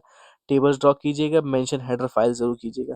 स्ट्रक्चर को पे बहुत ध्यान दीजिएगा, स्ट्रक्चर अगर आपको सही रहेगा तो ऑटोमेटिकली आपको नंबर मिलने की उम्मीदें ज़्यादा रहेंगी। थ्योरी पे लमसम आपका 50% थ्योरी रहेगा, 50% आपका न्यूमेरिकल प्रोग्राम रहेगा। ठीक है, और 50% थ्योरी रहेगा, 50% प्रोग्राम रहेगा, तो इसको थोड़ा सा आप मैनेज कीजिएगा। ठीक है, यूनिट 3 क्या है, कंडीशनल एंड लूप्स है। If statement use to execute code when condition is true. Syntax क्या है, इफ कंडीशन, अगर मान लीजिए इफ लिखा है, इफ करके आपने लिया है, इफ करके कंडीशन देंगे आप, ए इज ग्रेटर देन बी। ठीक है, मैं कंडीशन दे रहा हूँ, ये ब्रैकेट आप यहाँ लगा लीजिए, यहाँ लगा लीजिए, कोई इशू नहीं, यहाँ लगा लीजिए, यहाँ लगा लीजिए, ठीक है। बात आपकी स्टेटमेंट क्या रहेंगे, print A, print F, sorry print F आप ए, आपने ये लिख दिया, मान लीजिए एग्जांपल मैंने ऐसे लिख दिया जनरली, ठीक है, ए इज ग्रेट, ठीक है, ए आपने लिख दिया, ए लिख दिया हमने, ठीक है। स्टेटमेंट ये, अगर नहीं होगा ए ग्रेटर तो कुछ नहीं आएगा, तो कुछ नहीं आएगा, अगर ये ग्रेटर नहीं होगा तो इतना ही प्रोग्राम आपने ठीक है। If A is greater than B, ठीक है, तो ये हमने क्या प्रिंट ए कर दीजिए बस, ठीक है। Example int A equal to 10, if A equal to, देखिए वही लिखा है, ए ग्रेटर देन 5, ठीक है, ए इज ग्रेटर, बस काम खत्म। और ए इज ग्रेटर, बाई रियलिटी ए की वैल्यू 10 है, क्योंकि इसलिए ग्रेटर, 10 की वैल्यू 10 है, ये है, नहीं होता तो नहीं होता, नहीं आउटपुट होता। इफ एल्स में क्या है, इसमें क्या है कंडीशन, अगर ए की वैल्यू अगर 5 से बड़ी है तब ये वैल्यू आपको ए इज ग्रेटर देगा, लेकिन अगर ए की वैल्यू छोटी हुई तो क्या, तो उसके लिए हमने बनाया एल्स स्टेटमेंट, ठीक है, उस कंडीशन की। तो executes one block if condition is true, otherwise another block, ठीक। Int N equal to 5, if N modulus 2 equal to 0, अगर एन मॉडुलस 2 इक्वल टू 0, इसका यहाँ मतलब ये है मॉडुलस कि एन को, अगर जैसे मान लीजिए एन की वैल्यू 10 है, 2 यहाँ 5 किया, 10 डिवाइड कर रहा है, एकदम नॉर्मल ऑपरेशन कर रहा है, 0, ठीक है। ये तो ये क्या है, डिविडेंड है, डिविजन, ये सब चीज छोड़िए। रिमाइंडर अगर 0 आ रहा है तो एन मॉडुलस की वैल्यू इक्वल, वन मॉडुलस 2 की वैल्यू इक्वल टू 0 ट्रू है, क्या है, ट्रू है, अदरवाइज ये फॉल्स है। अगर रिमाइंडर मतलब 2 से एन की वैल्यू को डिवाइड करने पे अगर उसका रिमाइंडर जो है वो 0 आ रहा है तो ये स्टेटमेंट ट्रू है, अदरवाइज ये फॉल्स है। बस इतना आपको याद रखना है। इतनी बात आपको समझ में आई? बहुत ही बेसिक तरीके से मैं बता रहा हूँ, इसमें कुछ आपको वो बहुत ही कॉम्प्लिकेटेड चीज़ें नहीं हैं। इतना तो आप इंटरमीडिएट, अगर आप इंटरमीडिएट क्लियर करके आए हैं, इंटर कंप्लीट करके आए हैं, चीज़ें कंप्लीट करके आए हैं, पढ़ के आए हैं, तो आपको इतनी चीज़ें समझ में ही आ रही होंगी कि क्या चीज़ें कैसी होती हैं, ठीक है। तो इसमें कोई वो करने की बात नहीं है, ठीक है। If N modulus 2 equal to 0, print even, तो इवन करिएगा, ये सीधी बात है ना जी। अगर 2 से जो डिवाइड होके उसकी वैल्यू 0 आ जा रही है वो इवन नंबर है, जो 2 के डिविजिबल होता है वो इवन है। यही हमने डिवीजन पढ़ी थी, डिफिनेशन पढ़ी थी कि इवन नंबर्स की, कि अगर जो नंबर 2 से डिवाइड हो जा रहे हैं वो 2 इवन होते हैं और जो नहीं हो पा रहे हैं वो ऑड होते हैं। तो वही बात हो रही है यहाँ पे, इफ और एल्स दोनों दे रहे हैं। अगर नहीं होता तो हमको इफ ही लगाना पड़ता, लेकिन यहाँ दोनों चीजें हैं तो एल्स भी, तो एल्स ऑड, इवन, बस। अब n की वैल्यू हमने 5 रखी थी, n अगर हम 5 रखते हैं तो यहाँ पे 2 अगर हम लिखते हैं, यहाँ 5 लिखते हैं, तो डिवाइड जब करेंगे तो देखिए क्या होता है। यहाँ देखिए 1 बच गया, रिमाइंडर 1 आ गया आपका, रिमाइंडर इक्वल टू 1 आ गया। अब ये 0 हुआ नहीं, तो इसलिए क्या है, ये फॉल्स हो जाएगा। ये फॉल्स हो जाएगा तो इफ पहला वाला कंडीशन नहीं चलेगा, एल्स वाला कंडीशन चलेगा, तो एल्स वाला कंडीशन चलेगा तो ये ऑड हो जाएगा, बस इतना है। ये क्वेश्चन आ सकता है, ये क्वेश्चन बहुत ही आप में इम्पोर्टेंट है। इफ एल्स का ऐसे ऐसे क्वेश्चन आ सकते हैं, even number, odd number, important, ये छोटे छोटे क्वेश्चन होते हैं, इसको आप ध्यान में कर लीजिएगा। नेस्टेड इफ में क्या होता है कि आपके multiple times of if use होते हैं, इफ के अंदर इफ के अंदर इफ के अंदर इफ, ये नेस्टेड इफ होता है many times. If else inside another if else, मतलब इफ एल्स के अंदर अनदर इफ एल्स यूज होता है। If A is greater than 0, तो इफ, अब ब्रैकेट के अंदर आ गया, if A modulus equal to 0, तो इसकी पहले इसको ट्रू करेगा, चेक करेगा, फिर इसको चेक करेगा, फिर ये प्रिंट करेगा। मतलब ए की वैल्यू 10 है, अगर ए की वैल्यू क्या 0 से ग्रेटर है, हाँ है, तो इस ब्लॉक के अंदर आ जाएगा, नहीं होता तो बाहर आ जाता, नहीं चलता, इसके इस ब्लॉक के अंदर नहीं जाता, इस ब्लॉक के अंदर गया। अब ये चेक करेगा, if A modulus 2 equal to 0, हाँ है, पॉजिटिव इवन नंबर, ये पॉजिटिव भी है और इवन नंबर भी है, ये हो गया, ठीक है। तो इसका आंसर ये पॉजिटिव इवन नंबर हो गया। If ladder use to check multiple condition के लिए चेक करने के लिए, तो m equal to 75, if m is greater than equal to 90, print a, else if, देखिए एल्स इफ हो रहा है, ठीक है, else if m is greater than 60 equal to 60, print b, और एल्स प्रिंट c। मतलब यहाँ पे क्या है, इफ करेंगे आप, एल्स करेंगे, एल्स इफ करेंगे, ठीक है। और जितनी भी कंडीशन होगी इसके अंदर सब एल्स इफ करके देते जाएंगे, ठीक है। और आखिरी जो कंडीशन होगी उसको आप एल्स से कर देंगे, एल्स से, ठीक है। जब ये कुछ नहीं होगा, इनमें से कोई कंडीशन कोई लागू नहीं होगी, आगे फॉलो नहीं होगी, एल्सिफ करके जो कोई भी कंडीशन नहीं फॉलो होगी, मतलब पहली कंडीशन, दूसरी कंडीशन, तीसरी कंडीशन, चौथी कंडीशन नहीं फॉलो हो रही है सबसे आखिरी में, तो ये हो जाएगी, ठीक है। इसका यूज हम लोग अधिकतर किसमें करेंगे, कैलकुलेशन प्रोग्राम में करेंगे। दो तीन चीजें यूज होता है, दो तीन चीजों में यूज होता है, अच्छी चीजें हैं, ठीक है। तो ये इंपॉर्टेंट ये भी है, ठीक है। इसको आप थोड़ा सा देख लीजिएगा, ये भी अच्छा क्वेश्चन है, ये भी चीजें ऐसे ही यूज होती हैं कि मल्टीपल्स टाइम को करने के लिए काम आता है, ठीक है। प्रिंट सी किया हमने, प्रिंट आउट कर दिया। स्विच स्टेटमेंट क्या है, used when there is a multiple choice, जब मल्टीपल चॉइस होती है। सिंटैक्स जैसे switch expression, case value statement, break, default statement. Switch statement क्या होता है, स्विच ये एक्सप्रेशन देता है, ठीक है। एक्सप्रेशन वही होता है a plus B, condition, condition he expression होती है। केस होता है केस वैल्यू, यानी वैल्यू, और स्टेटमेंट, इसके अंदर स्टेटमेंट आता है। फिर ब्रेक लगाते हैं, फिर डिफॉल्ट लिख देते हैं, ऐसे करके चीजें चलती हैं इस पे। जैसे इसमें इसी से ही कैलकुलेटर का प्रोग्राम बहुत इंपॉर्टेंट है जो आता है, कैलकुलेटर क्रिएट करने का। इंट सी एच मतलब character to, switch C H, switch C H, case one दिया है ऐसे करके लिखेंगे। Print F one, break, break जरूर लगाना है, अगर ब्रेक नहीं लगाएंगे तो इश्यूज कर जाएगा, ठीक ना। ये बहुत इंपॉर्टेंट चीज है। ब्रेक आप ऐसे लगा सकते हैं, आपने पढ़ा होगा क्रेस वन, ये प्रिंट आप किए होंगे, प्रिंट एफ वन लिख रहे होंगे, यहाँ पे ब्रेक लगा लीजिए, कोई इशू नहीं, ब्रेक लगा लीजिए, फिर केस टू लिख दीजिए। ऐसे भी बहुत लिखने के तरीके होते हैं, लोग लिखते हैं, तो ये इससे भी ऐसे लिख सकते हैं, ठीक है। ऐसे करके आप ब्रेक लगा के ऐसे चीजें करेंगे। डिफॉल्ट आखिरी में जो लिखेंगे वो इनवैलिड लिख देंगे, ठीक है ना, वन टू थ्री करके। तो हम लोग क्या करते हैं, weeks of days, weeks in, sorry, days in a week, हम लोगों ने जैसे लिखते हैं संडे मंडे ट्यूसडे प्रिंट करने के लिए, कि वन डे क्या होगा, पहली तारीख को क्या होगा, इस तारीख को क्या होगा, वन, केस वन में क्या होगा, संडे मंडे ट्यूसडे ऐसे करके। तो टू तक की है केस टू। अब चॉइसिंग के लिए मेनली ये होता है कि चॉइस, सी एच मतलब होता है चॉइस। अब चॉइस इन्होंने टू दे दी है, तो टू नंबर पे जो रहेगा वो एग्जीक्यूट कर जाएगा। यहाँ पे यूजर से भी चॉइस दी जाती है, ये चॉइस के लिए भी होता है, ये केस स्विच केस क्या होता है, चॉइस के लिए भी होता है, बहुत चीज़ों के लिए यूज होता है। अब use break and default, switch case जब भी यूज करी जाएगी तो लिखते हैं उसके लिए choosing statement, it is use for giving the choice to the user to perform a desirable output. Use of break statement, break and default, तो ब्रेक क्या है, exits switch loops, default runs if no case matches, no case matches तो default. Loops in C, loops are use to repeat the statement, loop क्या use होता है, repeat the statement, statement को repeat करने के लिए। टाइप्स ऑफ लूप्स क्या होता है, for loop, while loop, do while loop, तीन ही तरह के लूप होते हैं। फॉर लूप में ऐसे करते हैं, फॉर इंट इक्वल टू आई, ये इनिशियलाइज यही हो रहा है आपका, ठीक है ना, ये बता रहा है दो, और ये दिखा है तीन, ये तीन चीजें होती हैं, ठीक है। आई की वैल्यू क्या है, वन, वन से शुरू हो रही है, वन से शुरू होगी, फाइव तक रहेगी, क्योंकि इक्वल टू लगा हुआ है, तो वन टू थ्री, देखो one two, one two three, four और फाइव, ये चीजें हैं, ठीक है।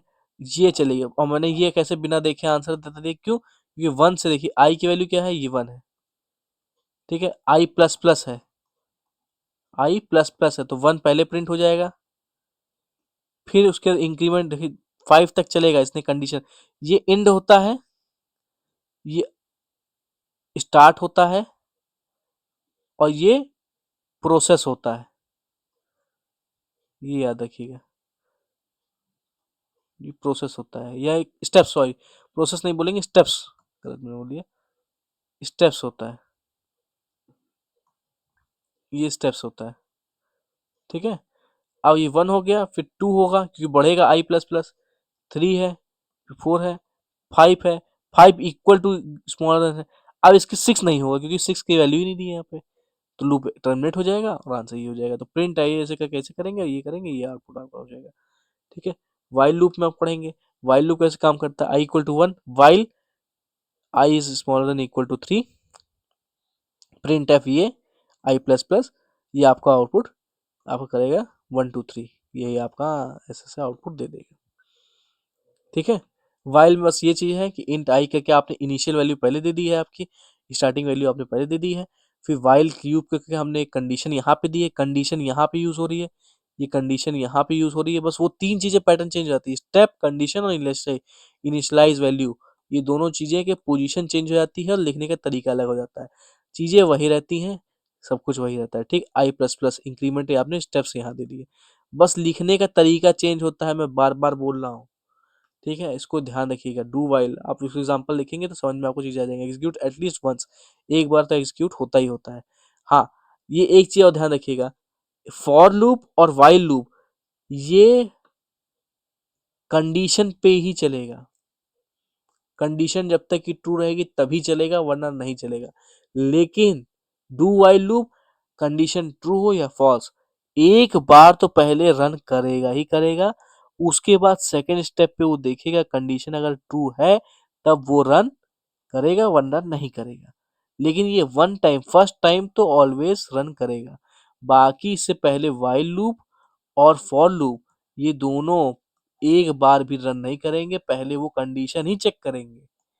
लेकिन ये क्या करेगा, पहले इसके पास ये अथॉरिटी है कि पहले एक बार एग्जीक्यूट कर देगा, उसके बाद चेक करेगा। क्योंकि इनिशियल वैल्यू डू, पहले ही डू लग गया, प्रिंट ये कर दो, उसके बाद ये करो और वाइल ये करो। क्योंकि इसमें क्या है, स्टेप चेंज हो गया, इसमें इनिशियलाइज यहाँ हो गया, इनिशियल वैल्यू स्टार्ट वैल्यू यहाँ दे दी गई है। ठीक है, डू तो ये हो गया। अब कंडीशन यहाँ दी गई है नीचे, कंडीशन सबसे आखिरी में दी गई है, और इंक्रीमेंट के लिए ये आपका स्टेप यहाँ दिया गया है। समझ में आया, कंडीशन नीचे है इसलिए ऐसे कर रहा है, बस इतना समझ लीजिएगा। इसका भी आउटपुट 1 2 3 देखिए आ गया। ठीक है, नेस्टेड लूप क्या है, for loop, for for for for for for for for, for के अंदर फॉर, फॉर के अंदर फॉर, फॉर के अंदर फॉर, ये है आपका नेस्टेड लूप। ठीक है ना, फॉर के अंदर फॉर, फॉर के अंदर फॉर, ये है करके। तो फॉर इंट इक्वल टू ये लूप, फॉर इंटू ये एरे के लिए अधिकतर काम आता है। जब 2D एरे हम बनाते हैं, 2 क्रॉस 2 का एरे बनाते हैं, 2D एरे, 2 डायमेंशन मतलब लेंथ ऑफ इसकी, तब ये बहुत आई और जे ये दो कॉलम होते हैं। आई किसको का डिनोट करता है, वो रो को करता है, आई रो को करता है। जे किसको करता है, जे कॉलम को करता है। प्रिंट एफ क्या है, प्रिंट एफ प्रिंट के लिए होता है, ये एन। एन क्या है, न्यू लाइन के लिए देने के लिए होता है, न्यू लाइन, न्यू लाइन को देने के लिए। ठीक है, न्यू लाइन को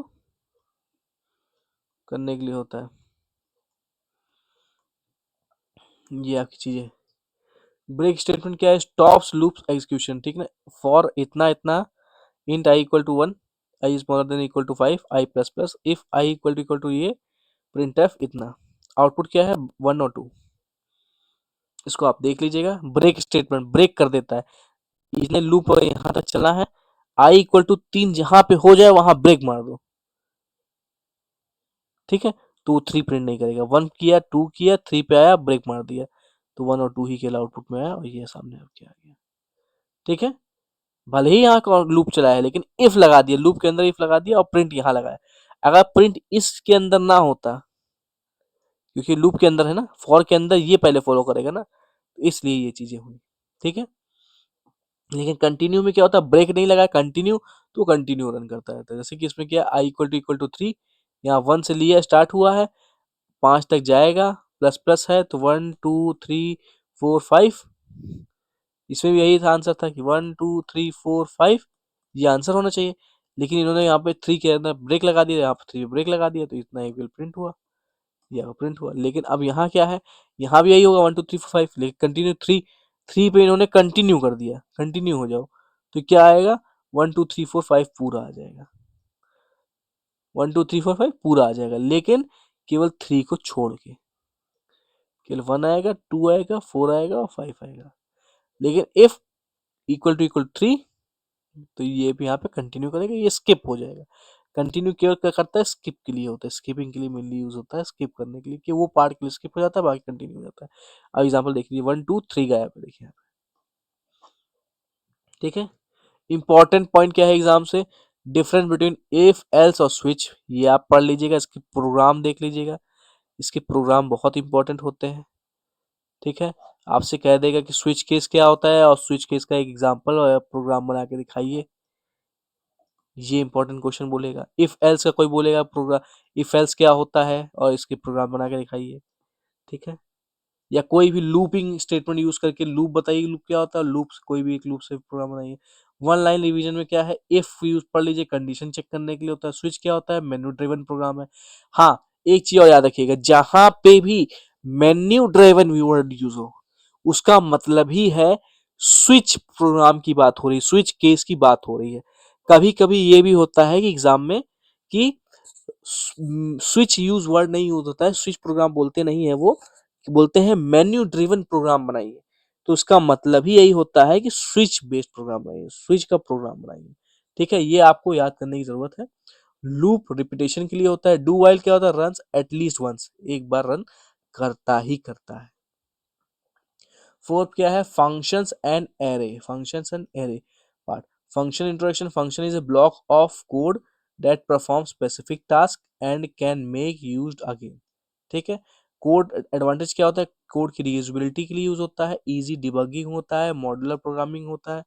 ठीक है, आपने इतना समझ लिया। फंक्शंस क्या होता है, ब्लॉक ऑफ प्रोग्राम, जैसे फंक लिखा आपने वहीं भी लिखे थे फंक्शन, ये किया आपने, ये कोड लिखा, ये ब्लॉक ऑफ प्रोग्राम है ना, इसके अंदर का प्रोग्राम पूरा रन करना है, यहाँ प्रोग्राम है आपका। टाइप्स ऑफ फंक्शन क्या है, लाइब्रेरी फंक्शन, प्रिंटफ और scanf function, user defined function. दो तरह के होते हैं, जो लाइब्रेरी फंक्शन होते हैं जो ऑलरेडी प्री डिफाइंड होते हैं, और यूजर डिफाइंड फंक्शन कुछ होते हैं जो यूजर डिफाइन करता है फंक्शन। जैसे मैंने फंक कर दिया, एफ यू एन फंक, ये यूजर डिफाइंड है नहीं इसके अंदर, लेकिन मैंने फंक कर दिया था। Function definition, return type, function name, parameters. ठीक है, फंक्शन नेम आर्ग्यूमेंट। अब ये एक लिखने का तरीका है कि रिटर्न टाइप क्या होगा। ठीक है, वॉइड जैसे लिखते थे, रिटर्न टाइप था। टाइप फंक्शन नेम, हमने लिखा, मान लीजिए कोई फंक्शन लिख दिया, मेन ही लिख दिया, जैसे वॉइड मेन लिख के आ रहा था ना। ठीक है, और इसके अंदर पैरामीटर, ये पैरामीटर के लिए एरिया होता है, इसमें ब्लैंक छोड़ देते थे, लेकिन पैरामीटर्स पे दे सकते हैं, जो पैरामीटर दिए होंगे वो आगे अंदर यूज होगा उसके अंदर, ब्लॉक्स के अंदर। ठीक है, ये पैरामीटर, और इसके अंदर स्टेटमेंट पे लिखिए, ये स्टेटमेंट, समझ में आया? तो ये फंक्शन डिफिनेशन है और सिंटेक्स है। और फंक्शन कॉल कैसे किया जाता है, फंक्शन नेम और आर्गुमेंट दे दिया जाता है। नहीं आर्गुमेंट देंगे तो कोई बात नहीं, वो ब्लैंक लेंगे तब भी वो कॉल हो जाएगा फंक्शन। अब एग्जाम्पल क्या है, simple function include studio dot H, void show, देखिए वॉइड शो नाम से किया है इन्होंने, प्रिंट हेलो सी, इंट मेन, शो रिटर्न। देखिए शो यहां से आया, ये देख पा रहे हैं, ये फंक्शन शो, और ये रिटर्न, ये आपने कर दिया। अब जब शो करेंगे तो ये क्या करेगा, इंट मेन के अंदर, इसके अंदर यानी यहाँ पे लिख देते हैं, ये नहीं लाते हैं, यहाँ इंट मेन के अंदर शो को रिकॉल करेगा। तो शो को जब रिकॉल करेगा फंक्शन को, तो शो के अंदर क्या, प्रिंट एफ, तो यहाँ पे भी हो जाएगा क्या, प्रिंट एफ हेलो सी। ठीक है, तो ये आपका प्रिंट करेगा। ठीक है, अब प्रिंट एफ यहाँ पे है, शो यहाँ पे है। ठीक है, तो यही चीज मेन से उठा के यहाँ पे दी गई है, लेन देन नहीं होता है। ठीक है,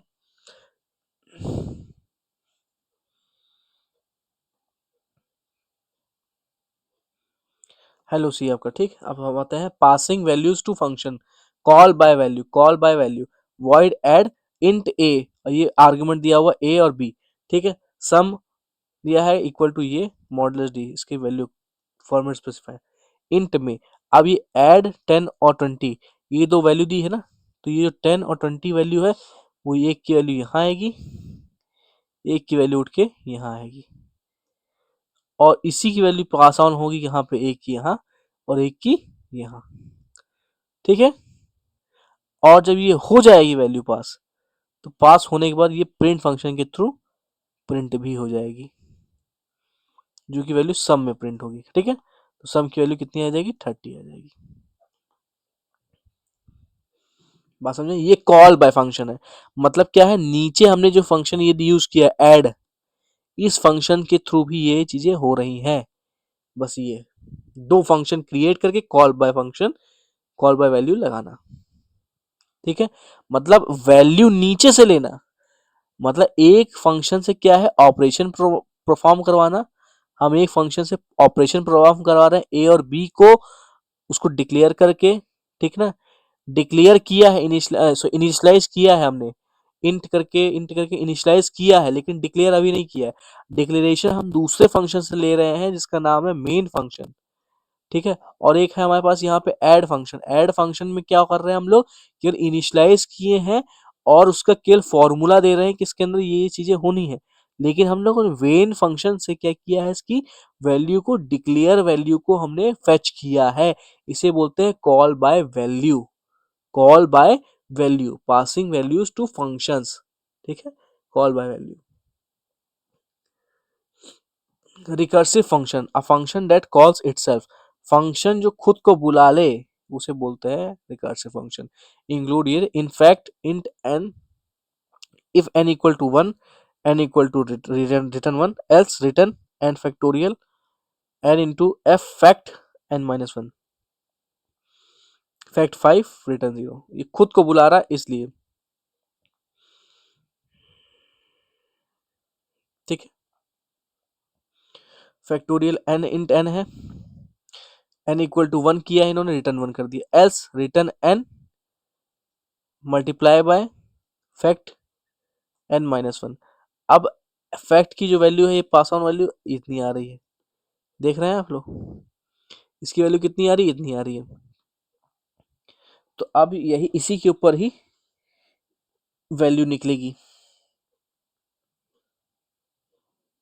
इसी के ऊपर वैल्यू निकलेगी। अब इसी के ऊपर वैल्यू जो निकाल रहे थे हम लोग, तो हमने क्या किया, फैक्ट हमने किया, हाँ ठीक है, n इक्वल टू 1, n, अब रिटर्न क्या करना है, n into fact n minus 1। ठीक है, तो n माइनस 1 तक की हमको फैक्ट करना है, और n इक्वल टू 1 है, तो 1 की वैल्यू हमने की 1, तो 1 माइनस 1 जीरो, पहले जीरो हो जाएगा। n की वैल्यू क्या है 1, 1 इंटू जीरो, तो जीरो हो जाएगा। फिर क्या होगा, n की वैल्यू बढ़ेगी क्योंकि फैक्ट 5 तक ही करना है, तो 2, अब 1 या इसकी वैल्यू हो जाएगी कितनी, 2 हो जाएगी, तो 2 माइनस 1 कितना होता है 1, तो 1 इंटू 1 1 हो जाएगा। ठीक है, 1 इंटू 2 मल्टीप्ल, ठीक है 2 हो जाएगा, हाँ, तो ये 2 हो जाएगी वैल्यू, ऐसे करके। थोड़ा सा आप समझ नहीं पा रहे होंगे, कंफ्यूजन हो रही होगी, रुकिए मैं बताता हूँ,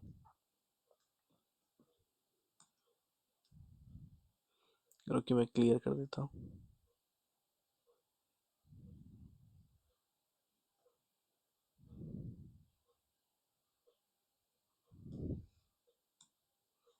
जैसे यहाँ पे लिखा है n मल्टीप्लाई बाय, ये मल्टीप्लाई है, ठीक है, multiply by factorial n minus 1।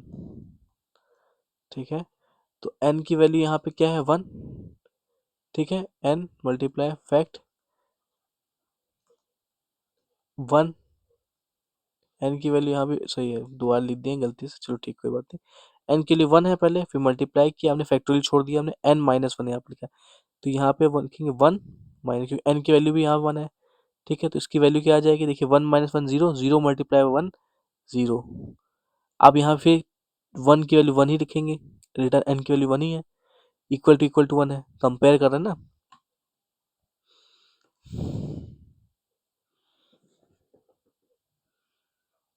तो ऐसे करके जब इसको मल्टीप्लाई जब करते रहेंगे तो इसकी आएगा क्या, इसकी आएगी value 1 into 2 into 3 into 4 into 5, ये आपका है।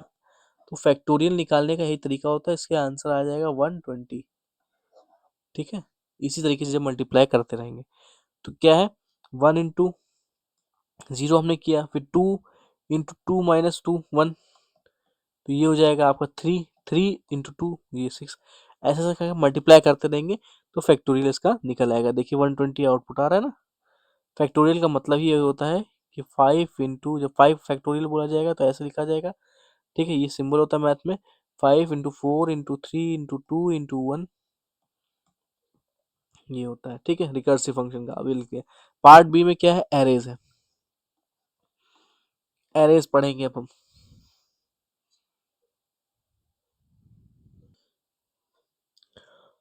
तो हम लोग पार्ट बी पे जा रहे हैं एरेज के लिए, है।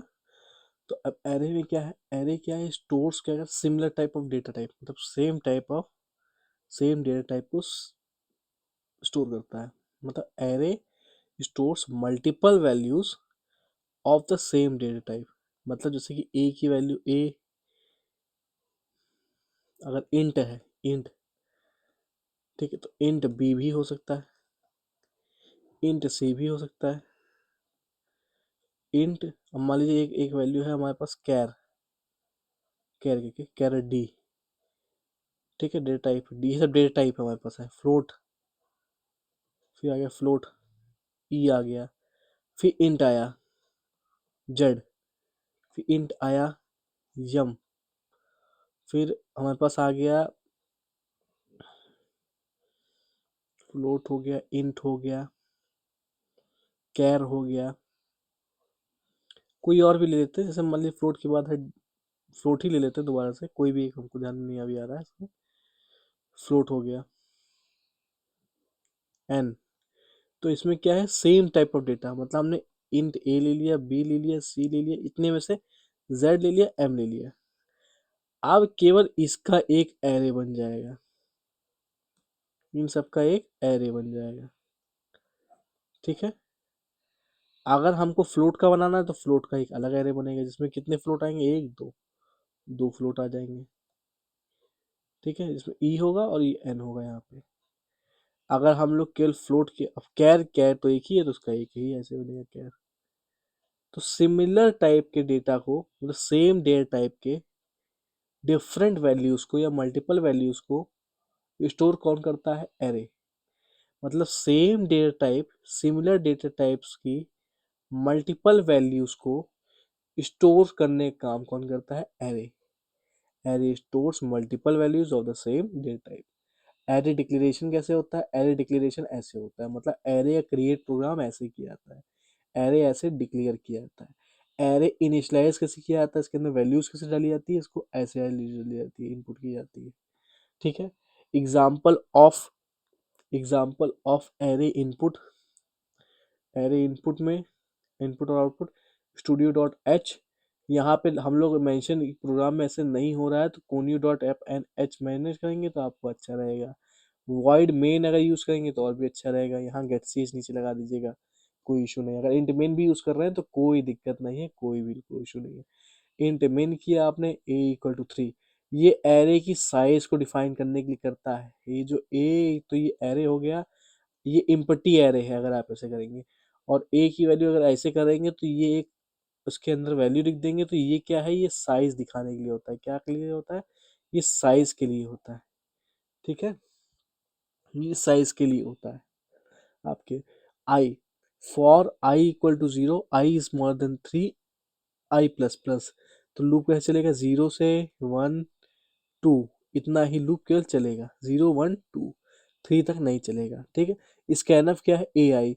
अब ए आई, तो ए आई जब चलेगा तो ऐसे ही चलेगा, ठीक, ऐसे ही चलेगा। अब फॉर स्कैनफ क्या, सॉरी, स्कैनफ क्या, इनपुट लेने के लिए यूज हो रहा है ना, तो आई की वैल्यू इनपुट ली जाएगी, आई की वैल्यू यहाँ पे इनपुट लेने के लिए, ठीक है। और 3 तक चलेगा, तो 0 1 2 3, ये इंडेक्स है, ये इंडेक्स वैल्यू है, इंडेक्स वैल्यू तक चलेगा। तो मतलब इसमें मान लीजिए हमने आई की वैल्यू इनपुट करेगा पहले आई, और आई इक्वल टू 3, ये फिर इसे लिखा प्रिंट एफ डी। ये स्कैनफ, ये एक लूप यूज किया गया किसके लिए, इनपुट के लिए, और ये एक यूज किया गया है फॉर लूप किसके लिए, आउटपुट के लिए। तो दो लूप यहाँ पे यूज हुए हैं, ठीक है, अलग अलग काम के लिए। एक इनपुट के लिए स्कैनफ क्यों होता है, क्योंकि इनपुट यूज किया जा रहा है फॉर। एक और फॉर लूप लगा के प्रिंटफ यूज किया गया आउटपुट के लिए। तो स्कैनफ करके डी हमने ए आई कर लिया, ये करके हमने ए आई कर लिया, बस और कुछ नहीं करना है, बस ये सिंपल है, ठीक है। अब ध्यान करिए, ये इनपुट के लिए हो गया, ए 3, तो 0 1 2 1 2, इतना आपका इंडेक्स नंबर ये अब हो गया। इस इंडेक्स नंबर तक की इनपुट होगा। ठीक है, इस इंडेक्स तक की आपका इनपुट होगा। आप समझिएगा, ये साइज दिखा रहा है। ठीक है, अब हम बात करेंगे, अगर हम ऐसे एरे बनाते हैं, ऐसे करके ऐसे, तो 0 1 2, ठीक है, ये हो गया। अब आई की वैल्यू हमने यूजर से इनपुट की, तो अब आई यूजर देगा। मान लीजिए हमने 1 करवाया, फिर हमने दोबारा उसने बोला इनपुट करने के लिए, तो हमने 2 करवाया, इसको हमने 3 करवाया। तो ये 1 2 और 3 ऐसे वैल्यू इनपुट हो जाएगी इसके अंदर। ठीक है, देखिए इसने भी वही वही सेम चीजें यहीं पे इसके अंदर भी यही हुई है। क्या है, 1 2 और 3। हम लोग यहाँ पे कुछ और भी इनपुट कर सकते थे, जैसे मान लीजिए अगर हम करते हैं यहाँ पे 4 5 6, ये ना करते हम, तो यहाँ पे आता 4 5 और 6, ये इनपुट हो जाता और आउटपुट भी यही आता। ठीक है, आपको ये चीज समझ में आई? ठीक है, अगर हम लोग एरे क्रिएट करते हैं, ये क्या है, 1D एरे, ये 1D एरे, 1D, ये 1D 2D क्या होता है, 1D का मतलब होता है 1 डायमेंशन, डायमेंशन। ठीक है, जिसमें केवल रो की बात हो रही हो, जिसमें केवल रो की बात हो रही हो, ROW, रो मतलब सीधी सीधी ये। ठीक है, तो ये 1D है, जिसमें रो और कॉलम दोनों की बात हो रही हो। ये कॉलम है, ये कॉलम है जैसे, और ये रो है, रो। ठीक है, ये रो है। ठीक है, तो ये 2D है, 2D एरे। ठीक है, इतनी बातें आपको समझनी पड़ेगी, इतनी बातें आपको समझनी पड़ेगी, बहुत ही इम्पोर्टेंट बात है, बहुत ही अच्छी चीजें हैं। और 1D एरे 2D एरे आपको क्लियर हो गया होगा कि 1 डायमेंशन 2 डायमेंशन चीजें होती है। अब थोड़ा सा और नीचे हम लोग आएंगे, मल्टी डायमेंशन जब हम आते हैं, देखिए यहाँ पे 2D आ गया, 1 और 2D। ठीक है, रो और कॉलम, तो ये एरे कैसे बनेगा, 1 2 3 4। ठीक है, ये ऐसे, ये ऐसे। ठीक है, तो ये लूप कैसे चलेगा, ये ऐसे करके चलेगा, ऐसे एरे बन गया, 1 2 3 4। और भी वैल्यूज होती तो उसके आगे ऐसे ऐड हो जाती। ठीक है, जो भी वैल्यूज ऐड की जाती है उसके आगे ऐसे से ऐड हो जाती, लेकिन ये है नहीं अभी, तो केवल इतना, ये केवल 2 by 2 की मैट्रिक्स बन जाएगी फॉर्म में, 2D एरे, देखिए 2D एरे लिखा है। अब इसमें क्या है, इसमें केवल 4 लूप यूज होंगे, 2 लूप यूज होंगे, एक तो आई से क्या होगा डिनोट, और रो, और जे से क्या डिनोट होगा, कॉलम। जे से क्या डिनोट होगा, कॉलम, और इसे क्या डिनोट होगा, रो। ठीक है, तो रो के लिए आई किया हमने, जे के लिए हमने रो कॉलम किया, ये सी, ये रो, और आई और जे को मिला दिया, तो ये एक मैट्रिक्स हो गया। ठीक है, ये इनपुट लिया यहाँ पे, इस लूप से हमने क्या किया, इनपुट लिया है, इनपुट लेने के लिए यूज हुआ है। और ये किस लिए यूज हुआ है, ये आपका आउटपुट लेने के लिए यूज हुआ है। इतना फर्क है, केवल छोटी चीज है। ठीक है, main int A equal to ये आई जे, ए में क्या है, ये रो का साइज दिखा रहा है, ये कॉलम का साइज दिखा रहा है। क्यों, क्योंकि देखिए 0 1, 0 1, 0 यहाँ लिख देते, 1 यहाँ लिख देते, सॉरी। ठीक है, और 0 यहाँ लिखते हैं, गलती हमने गलत लिखी है, ये थोड़ा सा उसको मिटा के अच्छे से और कर देते हैं। एक हम कॉलम बना देते हैं जिसमें चीज़ें क्लियर हो जाए और बहुत ही easily अंडरस्टैंडेबल हो जाए कि चीज़ें, if you get not stuck in this, you can easily understand the things properly. Suppose this is 1 2 3 and 4, ये आपका क्या हो गया, 2D एरे बन गया। ठीक है, 2D array is created now. Okay, 0 1 0 1, this is for row R, this is for column C. Okay, we use I for row and we use J for column, J for joker वाला। ठीक है,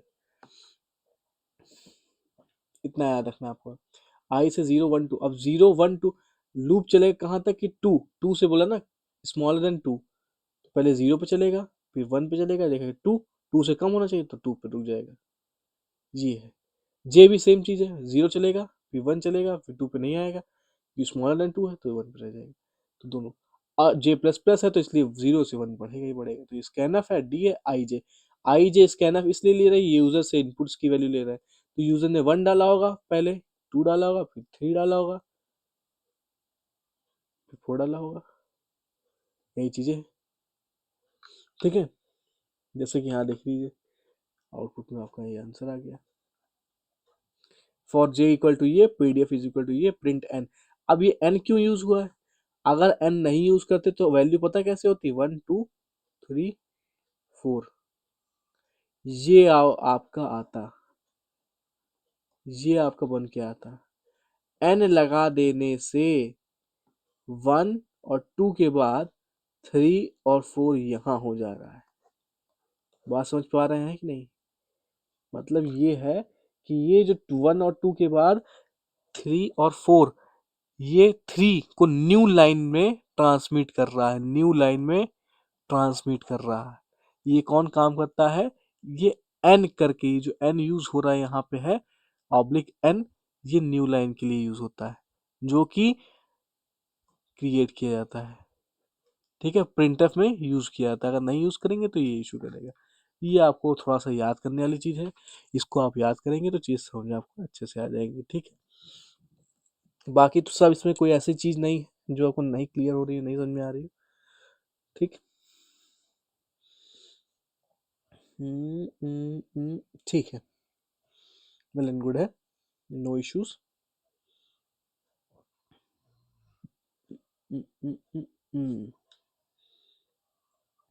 ठीक। Out sparse, sparse matrix क्या होता है? Matrix with more zero elements than non zero elements. ज्यादा zero elements हो non zero elements से ज्यादा। नॉन जीरो क्या होता है? जैसे मान लीजिए जीरो एलिमेंट्स समझ गए होंगे, ये मैट्रिक्स बनी हुई है, ये मैट्रिक्स बनी है, इसमें 1 2 जो भी वैल्यूज है जीरो है। अगर जीरो वैल्यू है, वही नॉन जीरो वैल्यू है 1 2, तो मोर जीरो एलिमेंट्स हो देन नॉन जीरो एलिमेंट्स। 1 2 के दो ही मतलब नॉन जीरो एलिमेंट्स हैं और बाकी 5 जीरो एलिमेंट्स हैं, तो वही बोला है। प्रेजेंटेशन क्या है? 3 टपल फॉर्म, रो, कॉलम और वैल्यू, 3 तरह की होती है। इंपॉर्टेंट एग्जाम क्वेश्चंस में क्या है, टाइप्स ऑफ फंक्शंस आएंगे, पढ़ लीजिएगा अच्छे से। रिकर्सिव फंक्शन पढ़ लीजिएगा, 1D 2D अरे, स्पार्स मैट्रिक्स थोड़ा सा देख लीजिएगा। ठीक है, यही होता है स्पार्स मैट्रिक्स। अब समझ गए हो चीजें। ये एक मैट्रिक्स आपकी चीजें हैं, मान लीजिए 5 है 6 है, 0 0 0 1 0 0 0। अब ये स्पार्स मैट्रिक्स है क्योंकि इसमें केवल 3 ही नॉन जीरो एलिमेंट्स हैं और मोर जीरो एलिमेंट है, 1 2 3 4 5 6, 6 आपके टोटल जीरो एलिमेंट है। तो इसमें जीरो एलिमेंट ज़्यादा हो और नॉन जीरो एलिमेंट कम हो कंपेरिजन टू जीरो एलिमेंट, उसे बोलते हैं स्पार्स मैट्रिक्स। इसके ऊपर भी कुछ क्वेश्चंस आप देख लीजिएगा। ठीक है, प्रोग्राम्स देख लीजिएगा, बेसिकली तो क्वेश्चंस क्या प्रोग्राम्स देख लीजिएगा और थोड़ा डीप कर लीजिएगा। फंक्शंस क्या है? Task based code, one line division. Function यही होते हैं, टास्क बेस्ड कोड, जो ऐसे करके ऐसे डिफाइन एक ब्लॉक के अंदर होते हैं, ब्लॉक सेट ऑफ ब्लॉक। और फंक्शन ऐसे करके मेन करके या कोई चीज़ करके ऐसे, ये ब्रैकेट लगा के ऐसे चीज़ें होती हैं। ठीक है, रिकर्शन क्या है? फंक्शन कॉल्स इटसेल्फ, फंक्शन को खुद को बुलाना। एरे क्या है? सेम डेटा टाइप है, same type of data type का कलेक्शन होता है, यही बताया गया है। 2D एरे क्या है? मैट्रिक्स के फॉर्म में होता है। मैट्रिक्स ये होती है ऐसे करके ऐसे, 2/2 की मिनिमम होती है, उससे ज़्यादा भी इसके ये रो होता है, ये कॉलम होता है। रो को आई से यहाँ डिनोट करते हैं। लूपिंग का यूज़ करते हैं, 2 लूप, हमेशा यहाँ पे 2 लूप्स यूज़ करते हैं। 1D में अगर होगा तो 2 लूप्स यूज़ करेंगे, तो अगर 2D होगा तो उसमें 4 लूप्स यूज़ करेंगे। ठीक है, एक लूप में 2 आई और जे यूज़ करेंगे इनपुट के लिए, और एक लूप यूज़ करेंगे आउटपुट के लिए। बस यही है। अब फिफ्थ और आखिरी यूनिट पे आते हैं, स्ट्रक्चर। क्या है स्ट्रक्चर? क्या है? यूजर डिफाइंड डेटा टाइप है, जो कि स्टोर करता है क्या, डिफरेंट डेटा टाइप्स को अंडर वन नेम। ठीक है, एक नाम के अंदर। ये यूजर डिफाइंड डेटा टाइप होता है, जो कि डिफरेंट डेटा टाइप्स को यूज स्टोर करता है एक नाम के अंदर। जैसे struct student, int roll number, float marks. देखिए int data type, int float data type. Struct, देख रहे हैं, struct user defined data type रखिए स्ट्रक्ट। ठीक है, देख सकते हैं, user defined data type struct. Student का क्या है, इन्होंने ऐसे कर दिया फंक्शन। ठीक है, ये प्रोग्राम यूजिंग यूजिंग स्ट्रक्चर में struct student int roll float marks. ये इंट मेन फंक्शन यूज किया हमने, स्ट्रक्ट स्टूडेंट किया हमने, ये हमने डेटा यूज किया स्टूडेंट एस इक्वल टू इतना। हमने ये आपका ये कर लिया, इसको हमने रिकॉल करने के लिए 1,85.5 देख लीजिए, दोनों यूज कर लिए फंक्शन की तरह। किसी भी चीज यूज होता है, प्रिंट रोल नंबर, रोल, और ये रिटर्न 0। एस डॉट रोल क्यों लिखा है यहाँ पे, हम बता दें, क्योंकि ये एस यहाँ से उठाया है।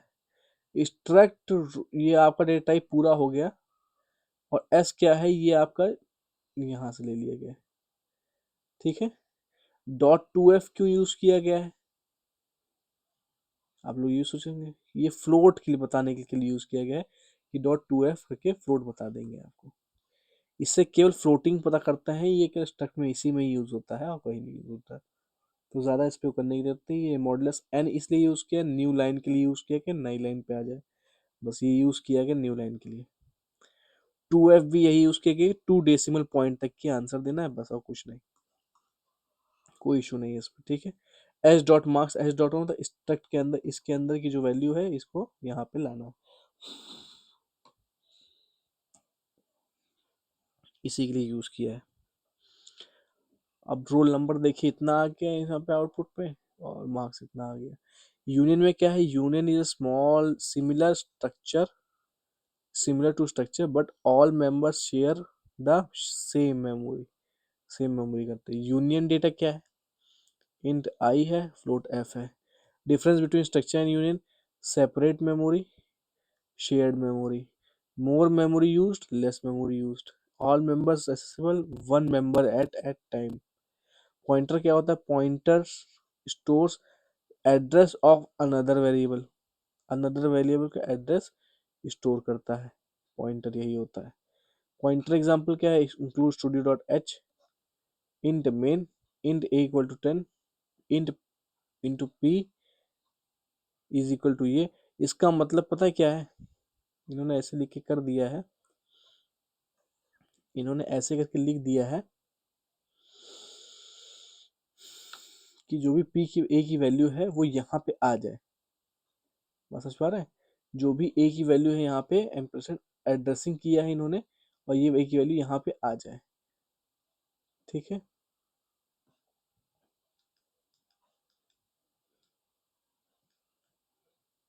एड्रेसिंग करके इन्होंने पॉइंटर से पॉइंट कर दिया है।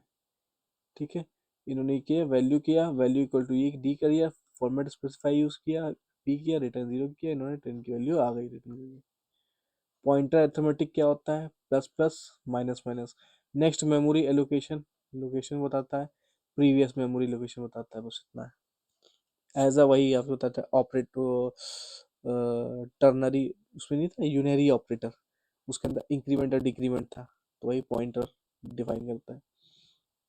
प्रोसेसर डायरेक्टिव्स क्या होता है, डायरेक्टिव्स क्या होता है, preprocessor directives begins with H. देखिए एच हैच बताया था मैंने आपको, एच प्री प्रोसेसर होता है।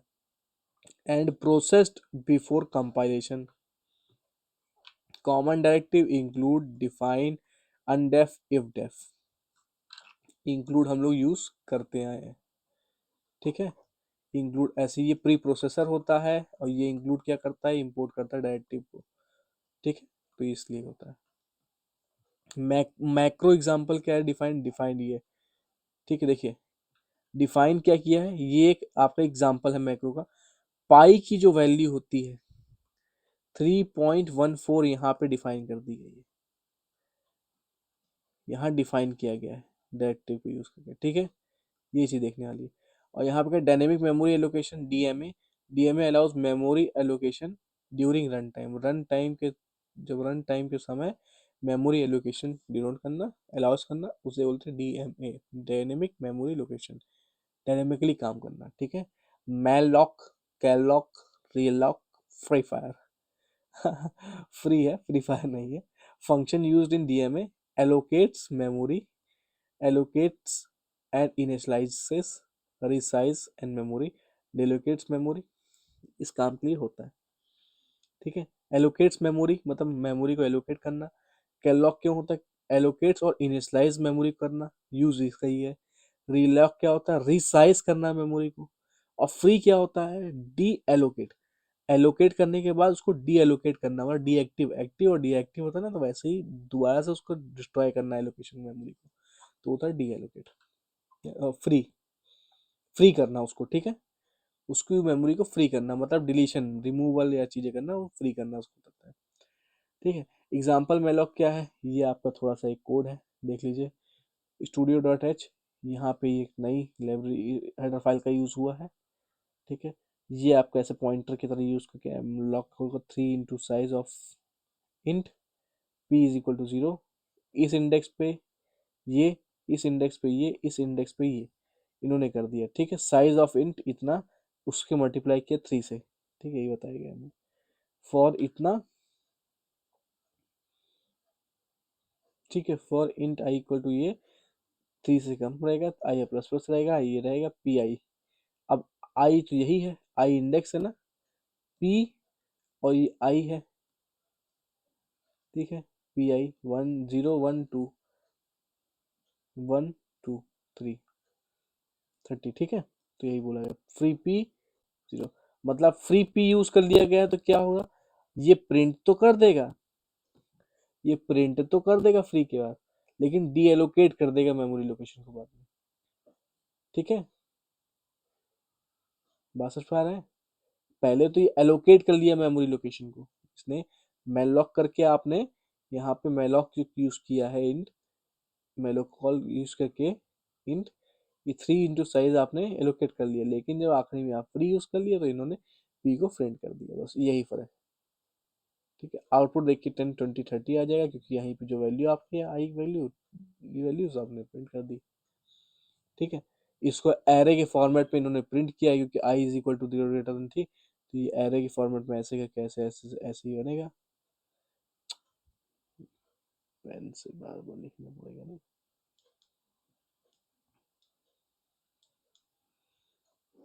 एरे के फॉर्मेट में बनेगा, ये रहेगा आपका 10 20 30, ठीक है। एरे के फॉर्मेट में प्रिंट हो गया आपका। एग्जाम्पल क्या है, कैलॉक, अब कैलॉक क्या होता है, साइज ऑफ इंट बताएगा, all values initialise, free P. अब देख लीजिए इसका एग्जाम्पल, फ्री पी एग्जाम्पल है इसका, ठीक है। अब इम्पोर्टेंट एग्जाम क्वेश्चन में क्या है, स्ट्रक्चर वर्सेस यूनियन, ये इंपॉर्टेंट क्वेश्चन है। पॉइंटर डेफिनेशन एंड एग्जाम्पल, ठीक है। प्री प्रोसेसर डायरेक्टिव्स ये पूछ सकते हैं, मैलॉक कैलॉक में डिफरेंस और चीज़ें पूछ सकते हैं, प्रोग्राम डीएमए नॉलेज पूछ सकते हैं। इसमें क्या लास्ट लाइन रिवीजन में क्या रहेगा, स्ट्रक्चर क्या होता है, डिफरेंट डेटा टुगेदर को कलेक्ट करते हैं तो ये स्ट्रक्चर फॉर्मेट कर देते हैं, ठीक है। शेयर्ड मेमोरी होती है तो यूनियन हो जाता है। ये दो चीज़ आपको और याद करनी है, और तीन चीज़ और याद करनी है। पॉइंटर क्या होता है, एड्रेस होल्डर होता है। मैक्रो क्या होता है, कांस्टेंट डिफिनेशन होता है। डीएमए क्या होता है, रन टाइम मेमोरी होता है। ये तीन चीज़ें हो गई आपको। अब आपके ये सिलेबस पूरा का पूरा एनबीसी का 102 का सिलेबस रिवीजन के तौर पे ख़त्म हो चुका है। एक बार आप चीज़ें अच्छे से पढ़ लीजिएगा, ठीक है, समझ लीजिएगा। क्या करना है, ठीक है। और अगर आपको चीज़ें लग रही हो तो आप लोग के पास एक सक्षम आती है, एग्ज़ाम टाइम में आती है सक्षम एग्ज़ाम टाइम। किसी को वो पढ़ना हो तो वो पढ़ लेगा, बाय कर लेगा। 410 रुपये, 400 ऐसे कुछ रुपए की आती है, 500 रुपये तक की लमसम आती है। किसी को पढ़नी होती है तो उसका एक BCA के लिए आती है, ठीक है। उसको पढ़ के कंप्लीट कर लीजिएगा। अगर लेना हो तो ले लीजिएगा, लेकिन पेपर एग्जाम टाइम है। आप इतना जितना हमने आपको बताया अगर यही ढंग से आप पढ़ लेंगे तो आपके लिए बहुत सफिशिएंट है। कुछ आपको लेने की या कोई परचेस करने की मटेरियल ज़रूरत नहीं पड़ेगी। बस ये है कि इसको पढ़ने के बाद आप जाइएगा कहाँ पे, गूगल पे। गूगल पे आप सर्च टॉपिक कीजिएगा, जो भी टॉपिक आपको क्लियर ना हुआ हो, और उसको सर्च करके उसको पढ़ लीजिएगा। अगर नहीं समझ में आता है तो फिर हमको मेरे इस नंबर पे, किस नंबर पे, मेरे इस नंबर पे आप एक बार कांटेक्ट कीजिएगा।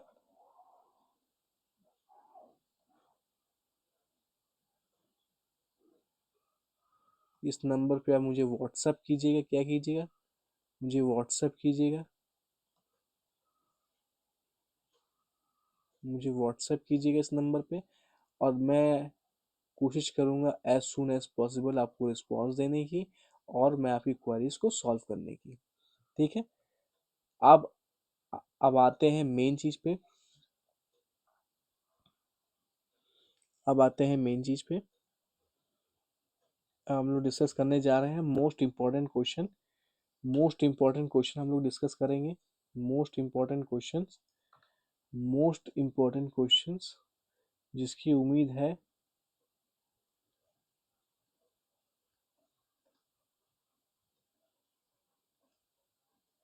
मोस्ट इम्पॉर्टेंट क्वेश्चंस करेंगे।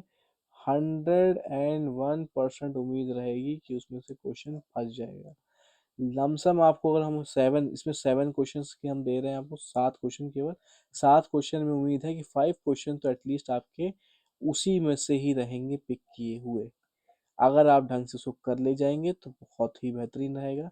नहीं 5 तो मिनिमम 2 to 3 क्वेश्चन तो एटलीस्ट फंसेंगे 101%। तो इस सीरीज को एक बार आप देख लीजिएगा 100%। देखने के बाद चीज़ें अगर आप समझ में आएंगी तो गुड है, ठीक है। ये आपके लिए बहुत महत्वपूर्ण देगा ये क्लास, और आप इस चीज़ को पढ़िएगा, ठीक है।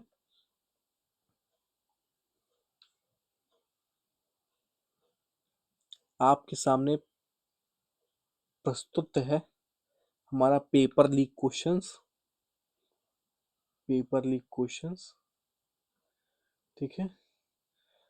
कीवर्ड क्या होता है ये याद रखिएगा। इसके क्वेश्चंस आते हैं इनिशियलाइज और डिक्लेरेशन में आते हैं। प्रोग्राम 50% हमेशा हमने बोला 50% थ्योरी रहेगा, 50% वो रहेगा। मान लीजिए आपसे पूछ लिया कीवर्ड क्या होता है, उसके ऊपर क्वेश्चन पूछ लिया। जैसे आपने स्विच स्टेटमेंट पूछ लिया क्या होता है, और स्विच स्टेटमेंट के ऊपर एक प्रोग्राम बोल दिया लिखने के लिए। कंडीशन आपको दे दी कि ये कंडीशन है, अब आप इसके ऊपर एक प्रोग्राम लिख के हमको दिखाइए। तब क्या करेंगे? तब इसके लिए आप स्टेटमेंट का एक प्रोग्राम करके जाएंगे। व्हाट इज डेटा टाइप, और सिंबल क्या है, ये क्या है, जैसे मैंने आपको बताया था चीजें। टाइप कास्टिंग क्या होता है ये पूछेगा, एग्जाम्पल ऑफ प्रोग्राम बोलेगा। वो एरे क्या होता है ये पूछेगा, 2D एरे क्या होगा।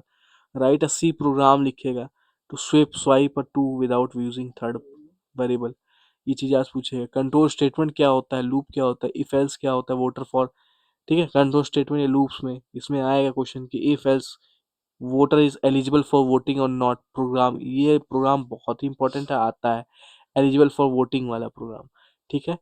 और ये स्टूडियो डॉट एच क्या होता है, इसके यूज़ क्या होता है, चीज़ें क्या होती है। Programme creating 2D array 3D array के ऊपर प्रोग्राम बहुत आते हैं।